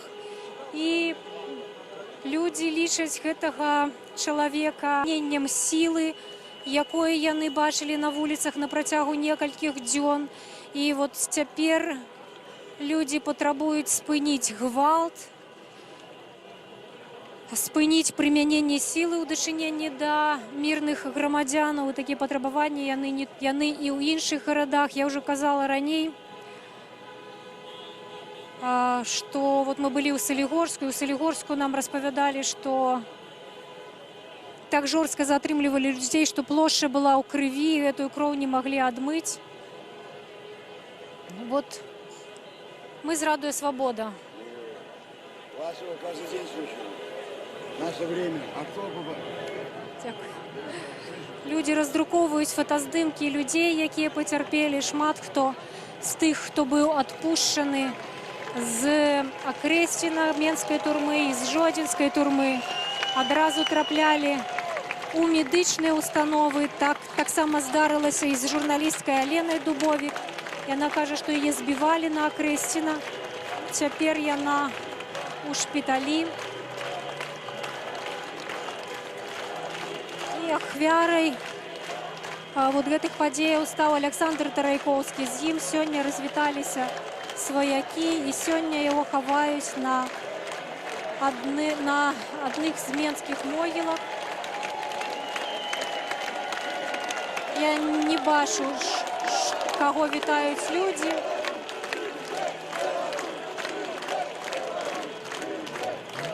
Не толькі гэты чалавек пацярпеў падчас гэтых падзеяў, загінуў падчас гэтых падзеяў. Такі ж самы выпадак адбыўся ў Гомлі. Маці Александра Віхора сцвярджае, што ён памёр у выніку затрымання. Ён ехаў да сваёй сяброўкі, як кажа маці, і быў затрыманы, толькі паспеў ёй пазваніць, і пасля яна не ведала, дзе ён знаходзіцца. І праз некалькі дзён ёй паведамілі, што ён памёр. Яна лічыць, што яму не аказалі медычнай дапамогі. Паводле афіцыйнай версіі ён памёр в установе, дзе ён быў зняволены. Ну і таксама мы распавядалі пра тое, што падчас прымянення сілы праваахоўнымі органамі пацярпела 5гадовая дзяўчынка у горадні. У яе на сям'ю, як распавядаюць муж і жонка, яе бацькі, на аўтамабіль сталі біць па ім палкамі амапаўцы, і аўтамабіль быў разбіты. Гэтыя аскепкі трапілі таксама ў дзяўчынку, яе чэрапна-мазгавая траўма, шматлікія парэзы, іншыя траўмы. Вот так выглядаў Александр Тарайкоўскі, які загінуў на гэтым месцы. Сям'я некалькі дзён не ведала, што з гэтым чалавекам. Жонка шукала яго, у іх маленькая дачка трохгадовая. Увесь гэты час ёй не паведамлялі, што з ім адбылося, хаця ягоная асоба была ідэнтыфікаваная і адразу сказалі, і МУС, і следчы камітэт адразу паведамілі дэталі ягонай біяграфіі, распавялі пра тое, што ён быў зняволены за нанясенне цяжкіх цялесных пашкоджанняў, якія скончыліся смерцю. Ну і сябры і жонка Александра патлумачылі, што адбылося з ім. Ягоную маці збіў айчым, і абараняючы яе, Александр трапіў за краты, адседзеў увесь тэрмін, гэта 7 гадоў. Жонка казала, што ён быў вельмі абураны тым, як затрымлівалі жорстка людзей, як прымянялі супраць іх сілу, выкарыстоўвалі светашумавыя гранаты і гумовыя пулі.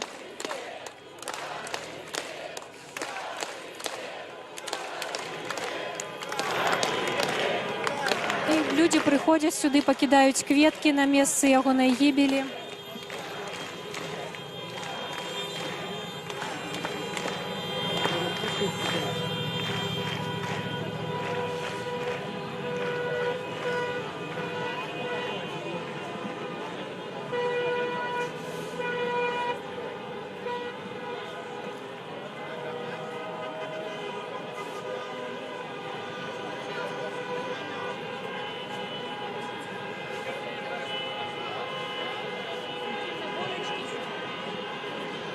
Людзі ўжо колькі дзён выходзяць на мірныя пратэсты, патрабуючы спынення гвалту.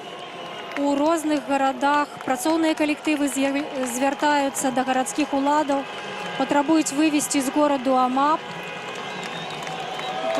Людзі паміж сабой абмяркоўваюць, што адбылося, розныя версіі, каб патлумачыць, чаму такая жорсткасць была праяўленая ў дачыненні да людзей.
Атмасферу, што адбываецца на гэтым месцы. Можам засведчыць, і вы бачыце на сваіх камерах, што гэта мірныя людзі з узнятымі ўверх рукамі, кветкамі, якія хочуць быць пачутымі. І вось тут, на гэтым месцы, які ўжо літаральна заваленыя кветкамі і такімі самаробнымі пасланнямі і да людзей, і да Александра Тарайкоўскага, які тут загінуў. Вакол яго збіраюцца таксама людзі. Сёння Александра хаваюць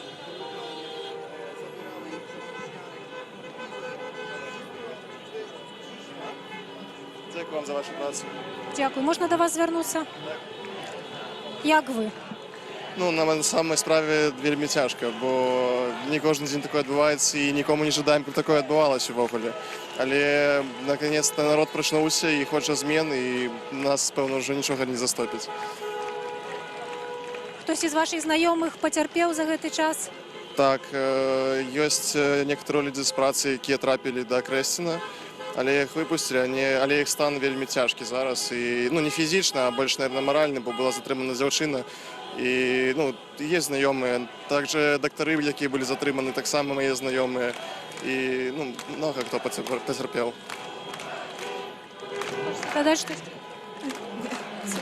Дякую велике. Дякую.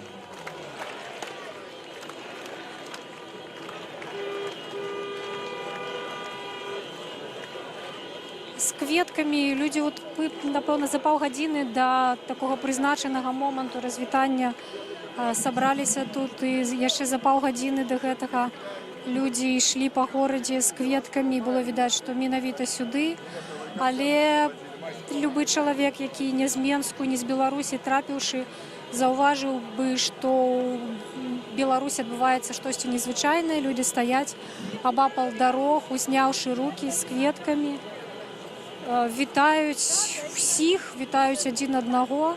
Такім чынам беларусы пратэстуюць супраць гвалту.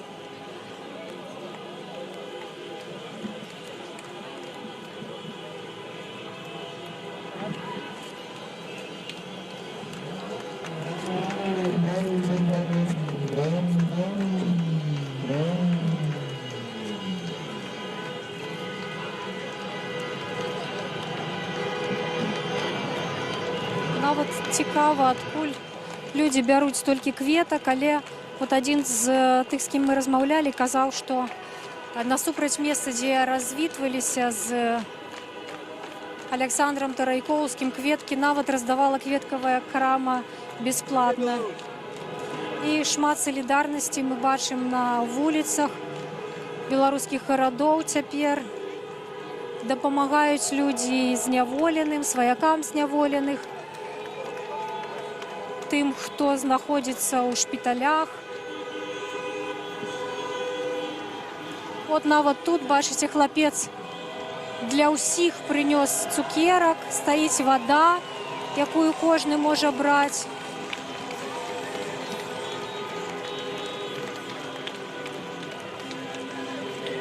За апошнія гады беларусы прадэманстравалі неверагодную салідарнасць. Гэта спатрэбілася падчас эпідэміі ковід у Беларусі, якая насамрэч не скончылася ва ўсім свеце, але ўжо тады беларусы збіралі грошы. Патлумачце, хлопцы, што гэта значыць? Это значит то, что мы выходим, потому что здесь произошло немножко, скажем так, преступление. Это несправедливость, то, что люди вышли за правду, хотели показать правду с собой, там, с количеством, не только количеством. Но чтобы вместо того, чтобы нас услышать, да, нас просто загнали и затоптали. Понимаете? Неприятно очень. Как кинули, бросили людей. Это вот эти режимы такие, да, они вот нарисуют себе, так же, как и в России, нарисовали себе, там, продляют себе, да, вот эти полномочия, продляют, Конституцию исправляют, чтобы дальше. Но рано или поздно это закончится, и закончится очень плохо. Для них, да. Ну и для страны это кончится, для людей, которые живут в этих странах, для них и для их детей это очень плохо будет. И это нужно осознать уже прямо сейчас. Нужно, как-то изменить эту ситуацию, чтобы потом люди не жили в бедноте, а дети, чтобы не жили в нищете эти, да. Поэтому нужно как-то иначе отнестись к этому. У вас вот цитата з Біблії, так, ви віруючі люди, до чого ви... Я веруючий чоловік, і улада пролила кров, а Господь пам'ятає всю кров. І перше забойство, коли брат забив брата, Господь казав, що до мене эта кров промовляє і кричить. І зараз таксама гэтае месца крычыць да Бога. І вось Пушкінская стала тым месцам, дзе пролілася кроў. І гэтая кроў, яна ўжо нікуды ад нас не сыдзе. Яна стала такім штуршком к нашай свабодзе, страху. На жаль, без крыві не абышлося. Але улады мусяць пакаяцца перад Богам, бо Господ гэтага ім проста так не адпусціць. Мы ведаем, што быў хросны ход, які хадзіў па Менску пасля самых жорсткіх такіх падзеяў у Беларусі. Мітрапаліт Кантрусевіч звяртаўся да ўсіх беларусаў і Павал таксама звяртаўся, праваслаўны, як гэта правильно сказаць, кіраўнік, я, прабачце, не рэлігійны чалавек. Скажыце, калі ласка, вот што веруючыя людзі могуць зрабіць для замірэння гэтай сітуацыі, для таго, каб спыніць гвалт? Ну, веруючыя ўжо пачынаюць гэта рабіць. Вы сказалі, што быў гэты хросны ход. Я сам гвалту супраць беззаконняў. Ідуць малітвы в цэрквах супраць гвалту з боку дзяржавы. Веруючыя выходзяць, веруючыя людзі з народам. Яны зараз тут, зараз ідуць малітвы, зараз ідзе дапамога. Тое, што робіць народ, мы таксама, як веруючыя людзі, мусім змагацца за праўду. Бо Ісус Христос, і Он казаў, я ёсць шлях, я ёсць ісціна і жыццё. І мы зараз на баку праўды. А нам хлусяць. І Біблія кажа, што сатана ёсць бацька і лжы, бацька няпраўды, а мы за праўду. Таму я бачу, што перамога наперадзе, сябры. Дзякуй вялікі. Людзі даносяць свой голас розным чынам. Маладыя людзі таксама раздрукавалі сведчанне. Можна да вас падысці? Вы ў жывым эфіры Радыё Свабода. Гэты чалавек, якога вы паказваеце, што гэта такое, як гэта атрымалася? Гэты чалавек, ён знаходзіўся на Крэсціна, як і шматлікія іншыя маладыя людзі, якія былі затрыманыя ў першыя дні. Вось, гэта траўмы, якія ён паказаў пасля таго, як ён быў выпушчаны. Такім чынам мы імкнемся паказаць, што насамрэч адбываецца з людзьмі, што над імі працягваюцца здзекі і праз якія жахі яны праходзяць. То бок, такім чынам мы хочам паказаць, што трэба працягваць змагацца і за іх, і за нас усіх, каб усё гэта не прайшло дарма, бо не ўсё яшчэ так добра, як нас імкнуцца зараз запэўніць. Дзякуй вялікі. Дзякуй. Можна да вас? Добрый дзень. Мы Радыё Свабода, мы ў жывым эфіры, нас глядзяць людзі. Скажыце, калі ласка, што вы думаеце пра тое, што цяпер адбываецца, і што вы адчуваеце? Якое асноўнае пачуцце, з якім вы жывеце апошнія дні? Самое главное почувствие – это то, что люди пострадали безнаказанно, вышли, а все в прессе у нас в Беларуси преподносится таким образом, что это какие-то там алкаши, безработные, то есть. А тут обычные люди. Такого никогда не было и такого никогда не будет. Мы будем стоять до победы. Все. И главное не сдаваться, не поддаваться эйфории. Вот сейчас забастовки, да, на предприятиях, и люди, которые даже не могут принять в них участие, стараются выходить на улицы и тем самым их поддержать. Вот. Я думаю, что победа за нами, нас больше. Вот. И что мы чувствуем последнюю неделю, мы просто не можем ничего не думать об этом. Все постоянно на эмоциях, и надеюсь, что это принесет свои результаты, потому что, да, по телевизору говорят, что все хорошо, все отлично, но люди выходят, и это не те 10%, которые якобы проголосовали за Тихановскую, это мы все 80% за нее. И да, мы будем до победы, надеемся, что все у нас получится. Люди вераць дзяржаўнаму тэлебачанню, калі вы кажаце, што не паказваюць, напрыклад, тое, што тут адбываецца. Шмат людзей, гэта можна прийти, показать, дать вам слово. Да, белорусская пресса, в том числе наши браты, россияне, то есть по телевидению российское, там «Россия-1», такая информация, что ужас. У меня родители смотрят. И все, они сказали, мы никогда не будем смотреть это телевидение. Все передачи, Соловьев, Оксана 60 минут, то есть это ужас. Ну, то есть такого нету, это все мирные люди, обыкновенные. Во-первых, вот эта вот беда общая, да, она нас очень сильно сплотила. И на работе, и дома, соседи, то есть мы совсем по-другому, мы едины. Хто не думає, от як Олександр Лукашенко часто каже, як Лідія Єрмошина, що це все зрежисовані, організовані акції? Нет, такого точно нету, это всегда от чистого сердца. У нас не такой народ, чтобы нам кто-то манипулировал. Вот эти протесты, они ж от народа, да, как говорят. У нас главного лидера нету. То есть это народ, мы, и в нас правда. Стихийные митинги, да.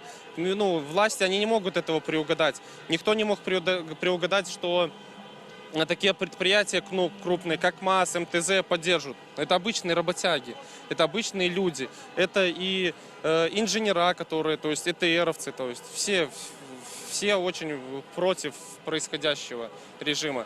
А пострадавшим, это мы очень сильно скорбим, мы и видели, что происходит, это ужас. То, что и на Крестина каких людей избивают.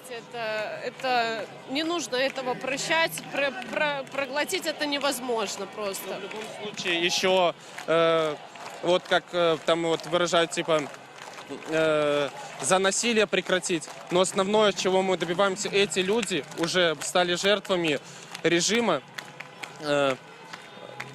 получается, и как бы мы уже себе не можем позволить сдать назад шаг. Ну, такого не будет. Все, мы едины. Да. Ну, как бы полностью поддерживаю. И то, что срежиссировано, ну, вы сами видите, это все видно, что это простые люди, никто им не платит, никто не стоит в очереди за деньгами. Это просто полный бред, что говорят по государственным телеканалам. Ну, это просто уже... Я не знаю. Стримы, если бы не ваши стримы, никто бы там был по сути не Ну узнал. да. Да, То вот есть смотрите, сейчас- даже я разве похож на человека? Я даже сейчас мне первый раз даю Ну, интервью. ведаеце, мы таксама ж не працавалі са стрімамі некалькі дзён, калі інтэрнэт быў заблакаваны, былі ў такіх жа умовах. Да, и вот, кстати, люди вот в понедельник, вторник, они не знали, вот я приходил на работу, они не понимали, что происходило в стране на самом деле. И вот все мои коллеги в том числе поддерживают все массы, и мы вот там какое-то возрастное поколение, мы стараемся показать та картинка, которая действительно была, а не то, что показывают, к сожалению, по нашему телевидению.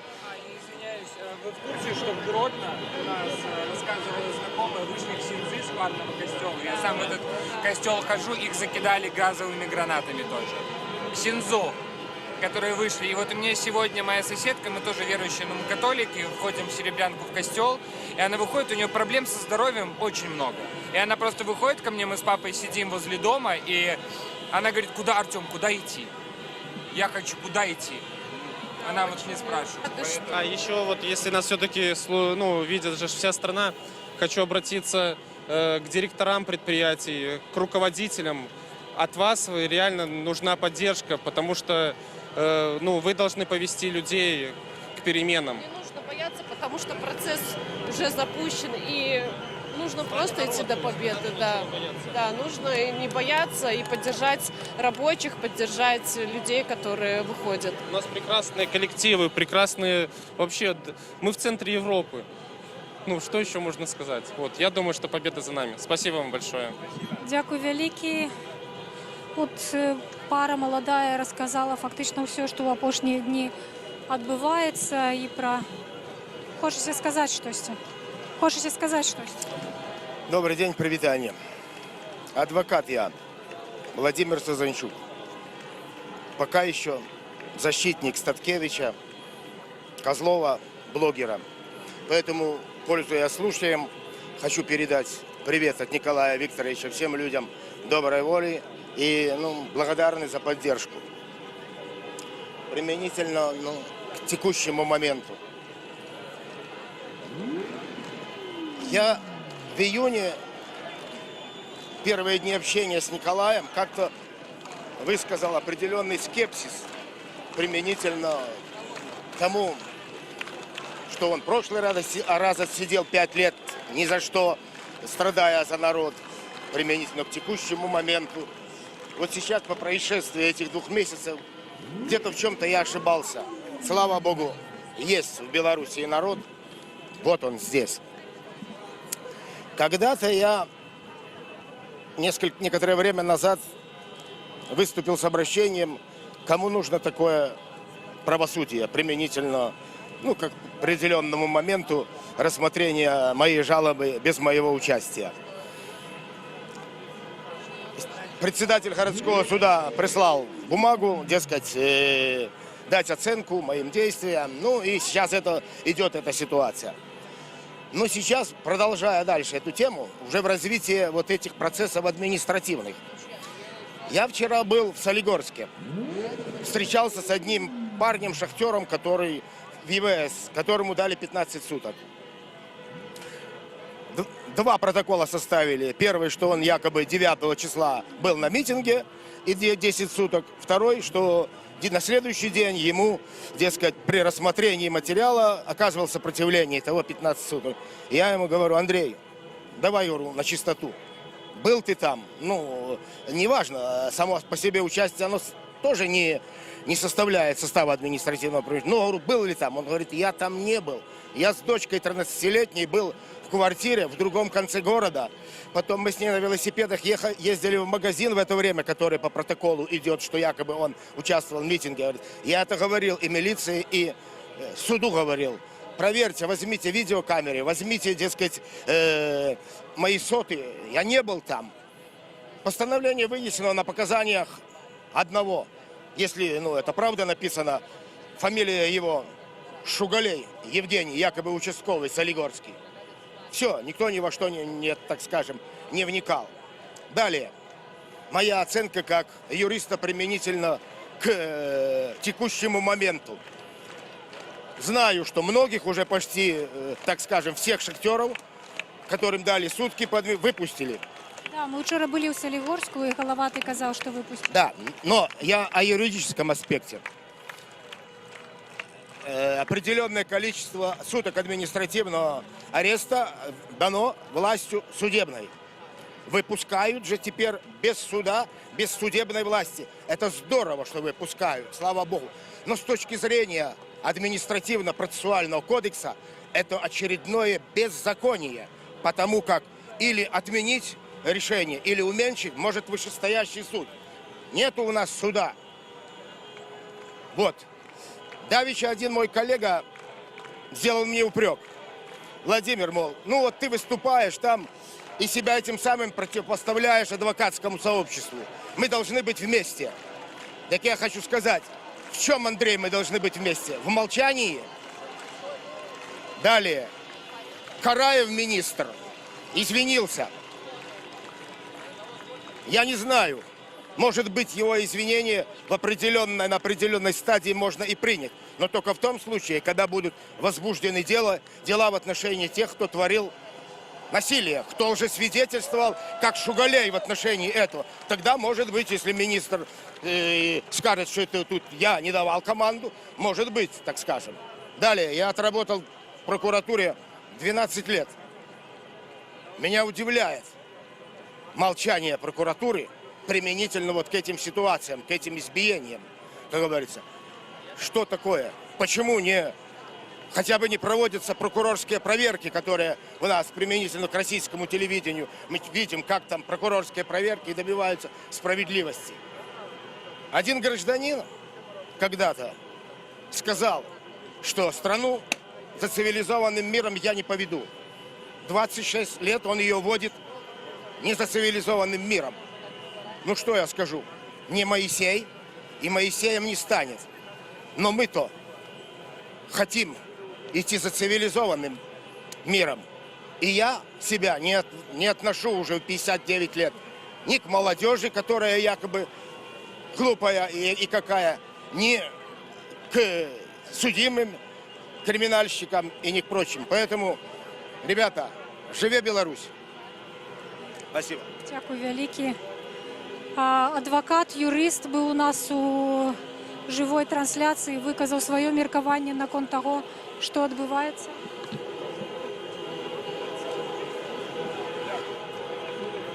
Рухаемся мы да месца, дзе загінуў Александр Тарайкоўскі 10 жніўня. Сёння сабраліся людзі найперш для таго, каб ушанаваць ягоную памяць. Сёння афіцыйнае развітанне і грамадскае развітанне з гэтым чалавекам. Сям'я развіталася з ім, і сёння будуць яго хаваць. Александру было 34 гады. Ён загінуў позна ўвечары тут 10 жніўня пасля у выніку разгона пратэснай акцыі. Афіцыйная прычына, па якой ён загінуў, кажуць, што ў яго ў руках выбухнула самаробная выбуховая прылада. Сям'я з гэтым не згодная. Ёсць відэа, якое паглядзела сям'я ў сацыяльных сетках, і там, кажуць, відаць, што у яго нічога няма ў руках. Сёння да гэтага месца вот уже шмат прынеслі кветак. 12 жніўня сюды прыходзілі амбасадары краінаў еўразвязу, якія знаходзяцца ў Менску. Таксама паклалі кветкі, пакланіліся. Александр Тарайкоўскі, адзін з тых людзей, якія загінулі падчас мірных пратэставых акцый у Беларусі. І людзі па ўсёй краіне пратэстуюць супраць гвалту. Вот гэта выглядае менавіта так, як мы вам сёння паказалі. У маленькіх і ў вялікіх гарадах і проста абапал дарог людзі стаяць з выцягнутымі рукамі, з кветкамі ў руках, вітаюць адзін аднаго, трымаюць плакаты «Мы мірныя людзі, мы супраць гвалту». Вот так выглядаюць гэтыя патрабаванні. Сёння яны таксама адбываюцца ў розных месцах. І людзі кажуць, што яны патрабуюць, каб улады разабраліся ў тым, хто чыніў гвалту, дачыненні да мірных людзей. Все навіны мы збіраем на нашым сайце Свабода.орг, і таксама у сацыяльных сетках стараемся рабіць для вас жывыя трансляцыі, калі нам дазваляе гэта мабільная сувязь. Заставайцеся, калі ласка, з намі. Дзякуй вялікі, што вы нас глядзіце, слухаеце і чытаеце. Шмат разоў вы нам дзякавалі падчас гэтага стрыму. І я таксама чарговы раз падзякую вам усім. Заставайцеся з намі, заставайцеся за свабодай.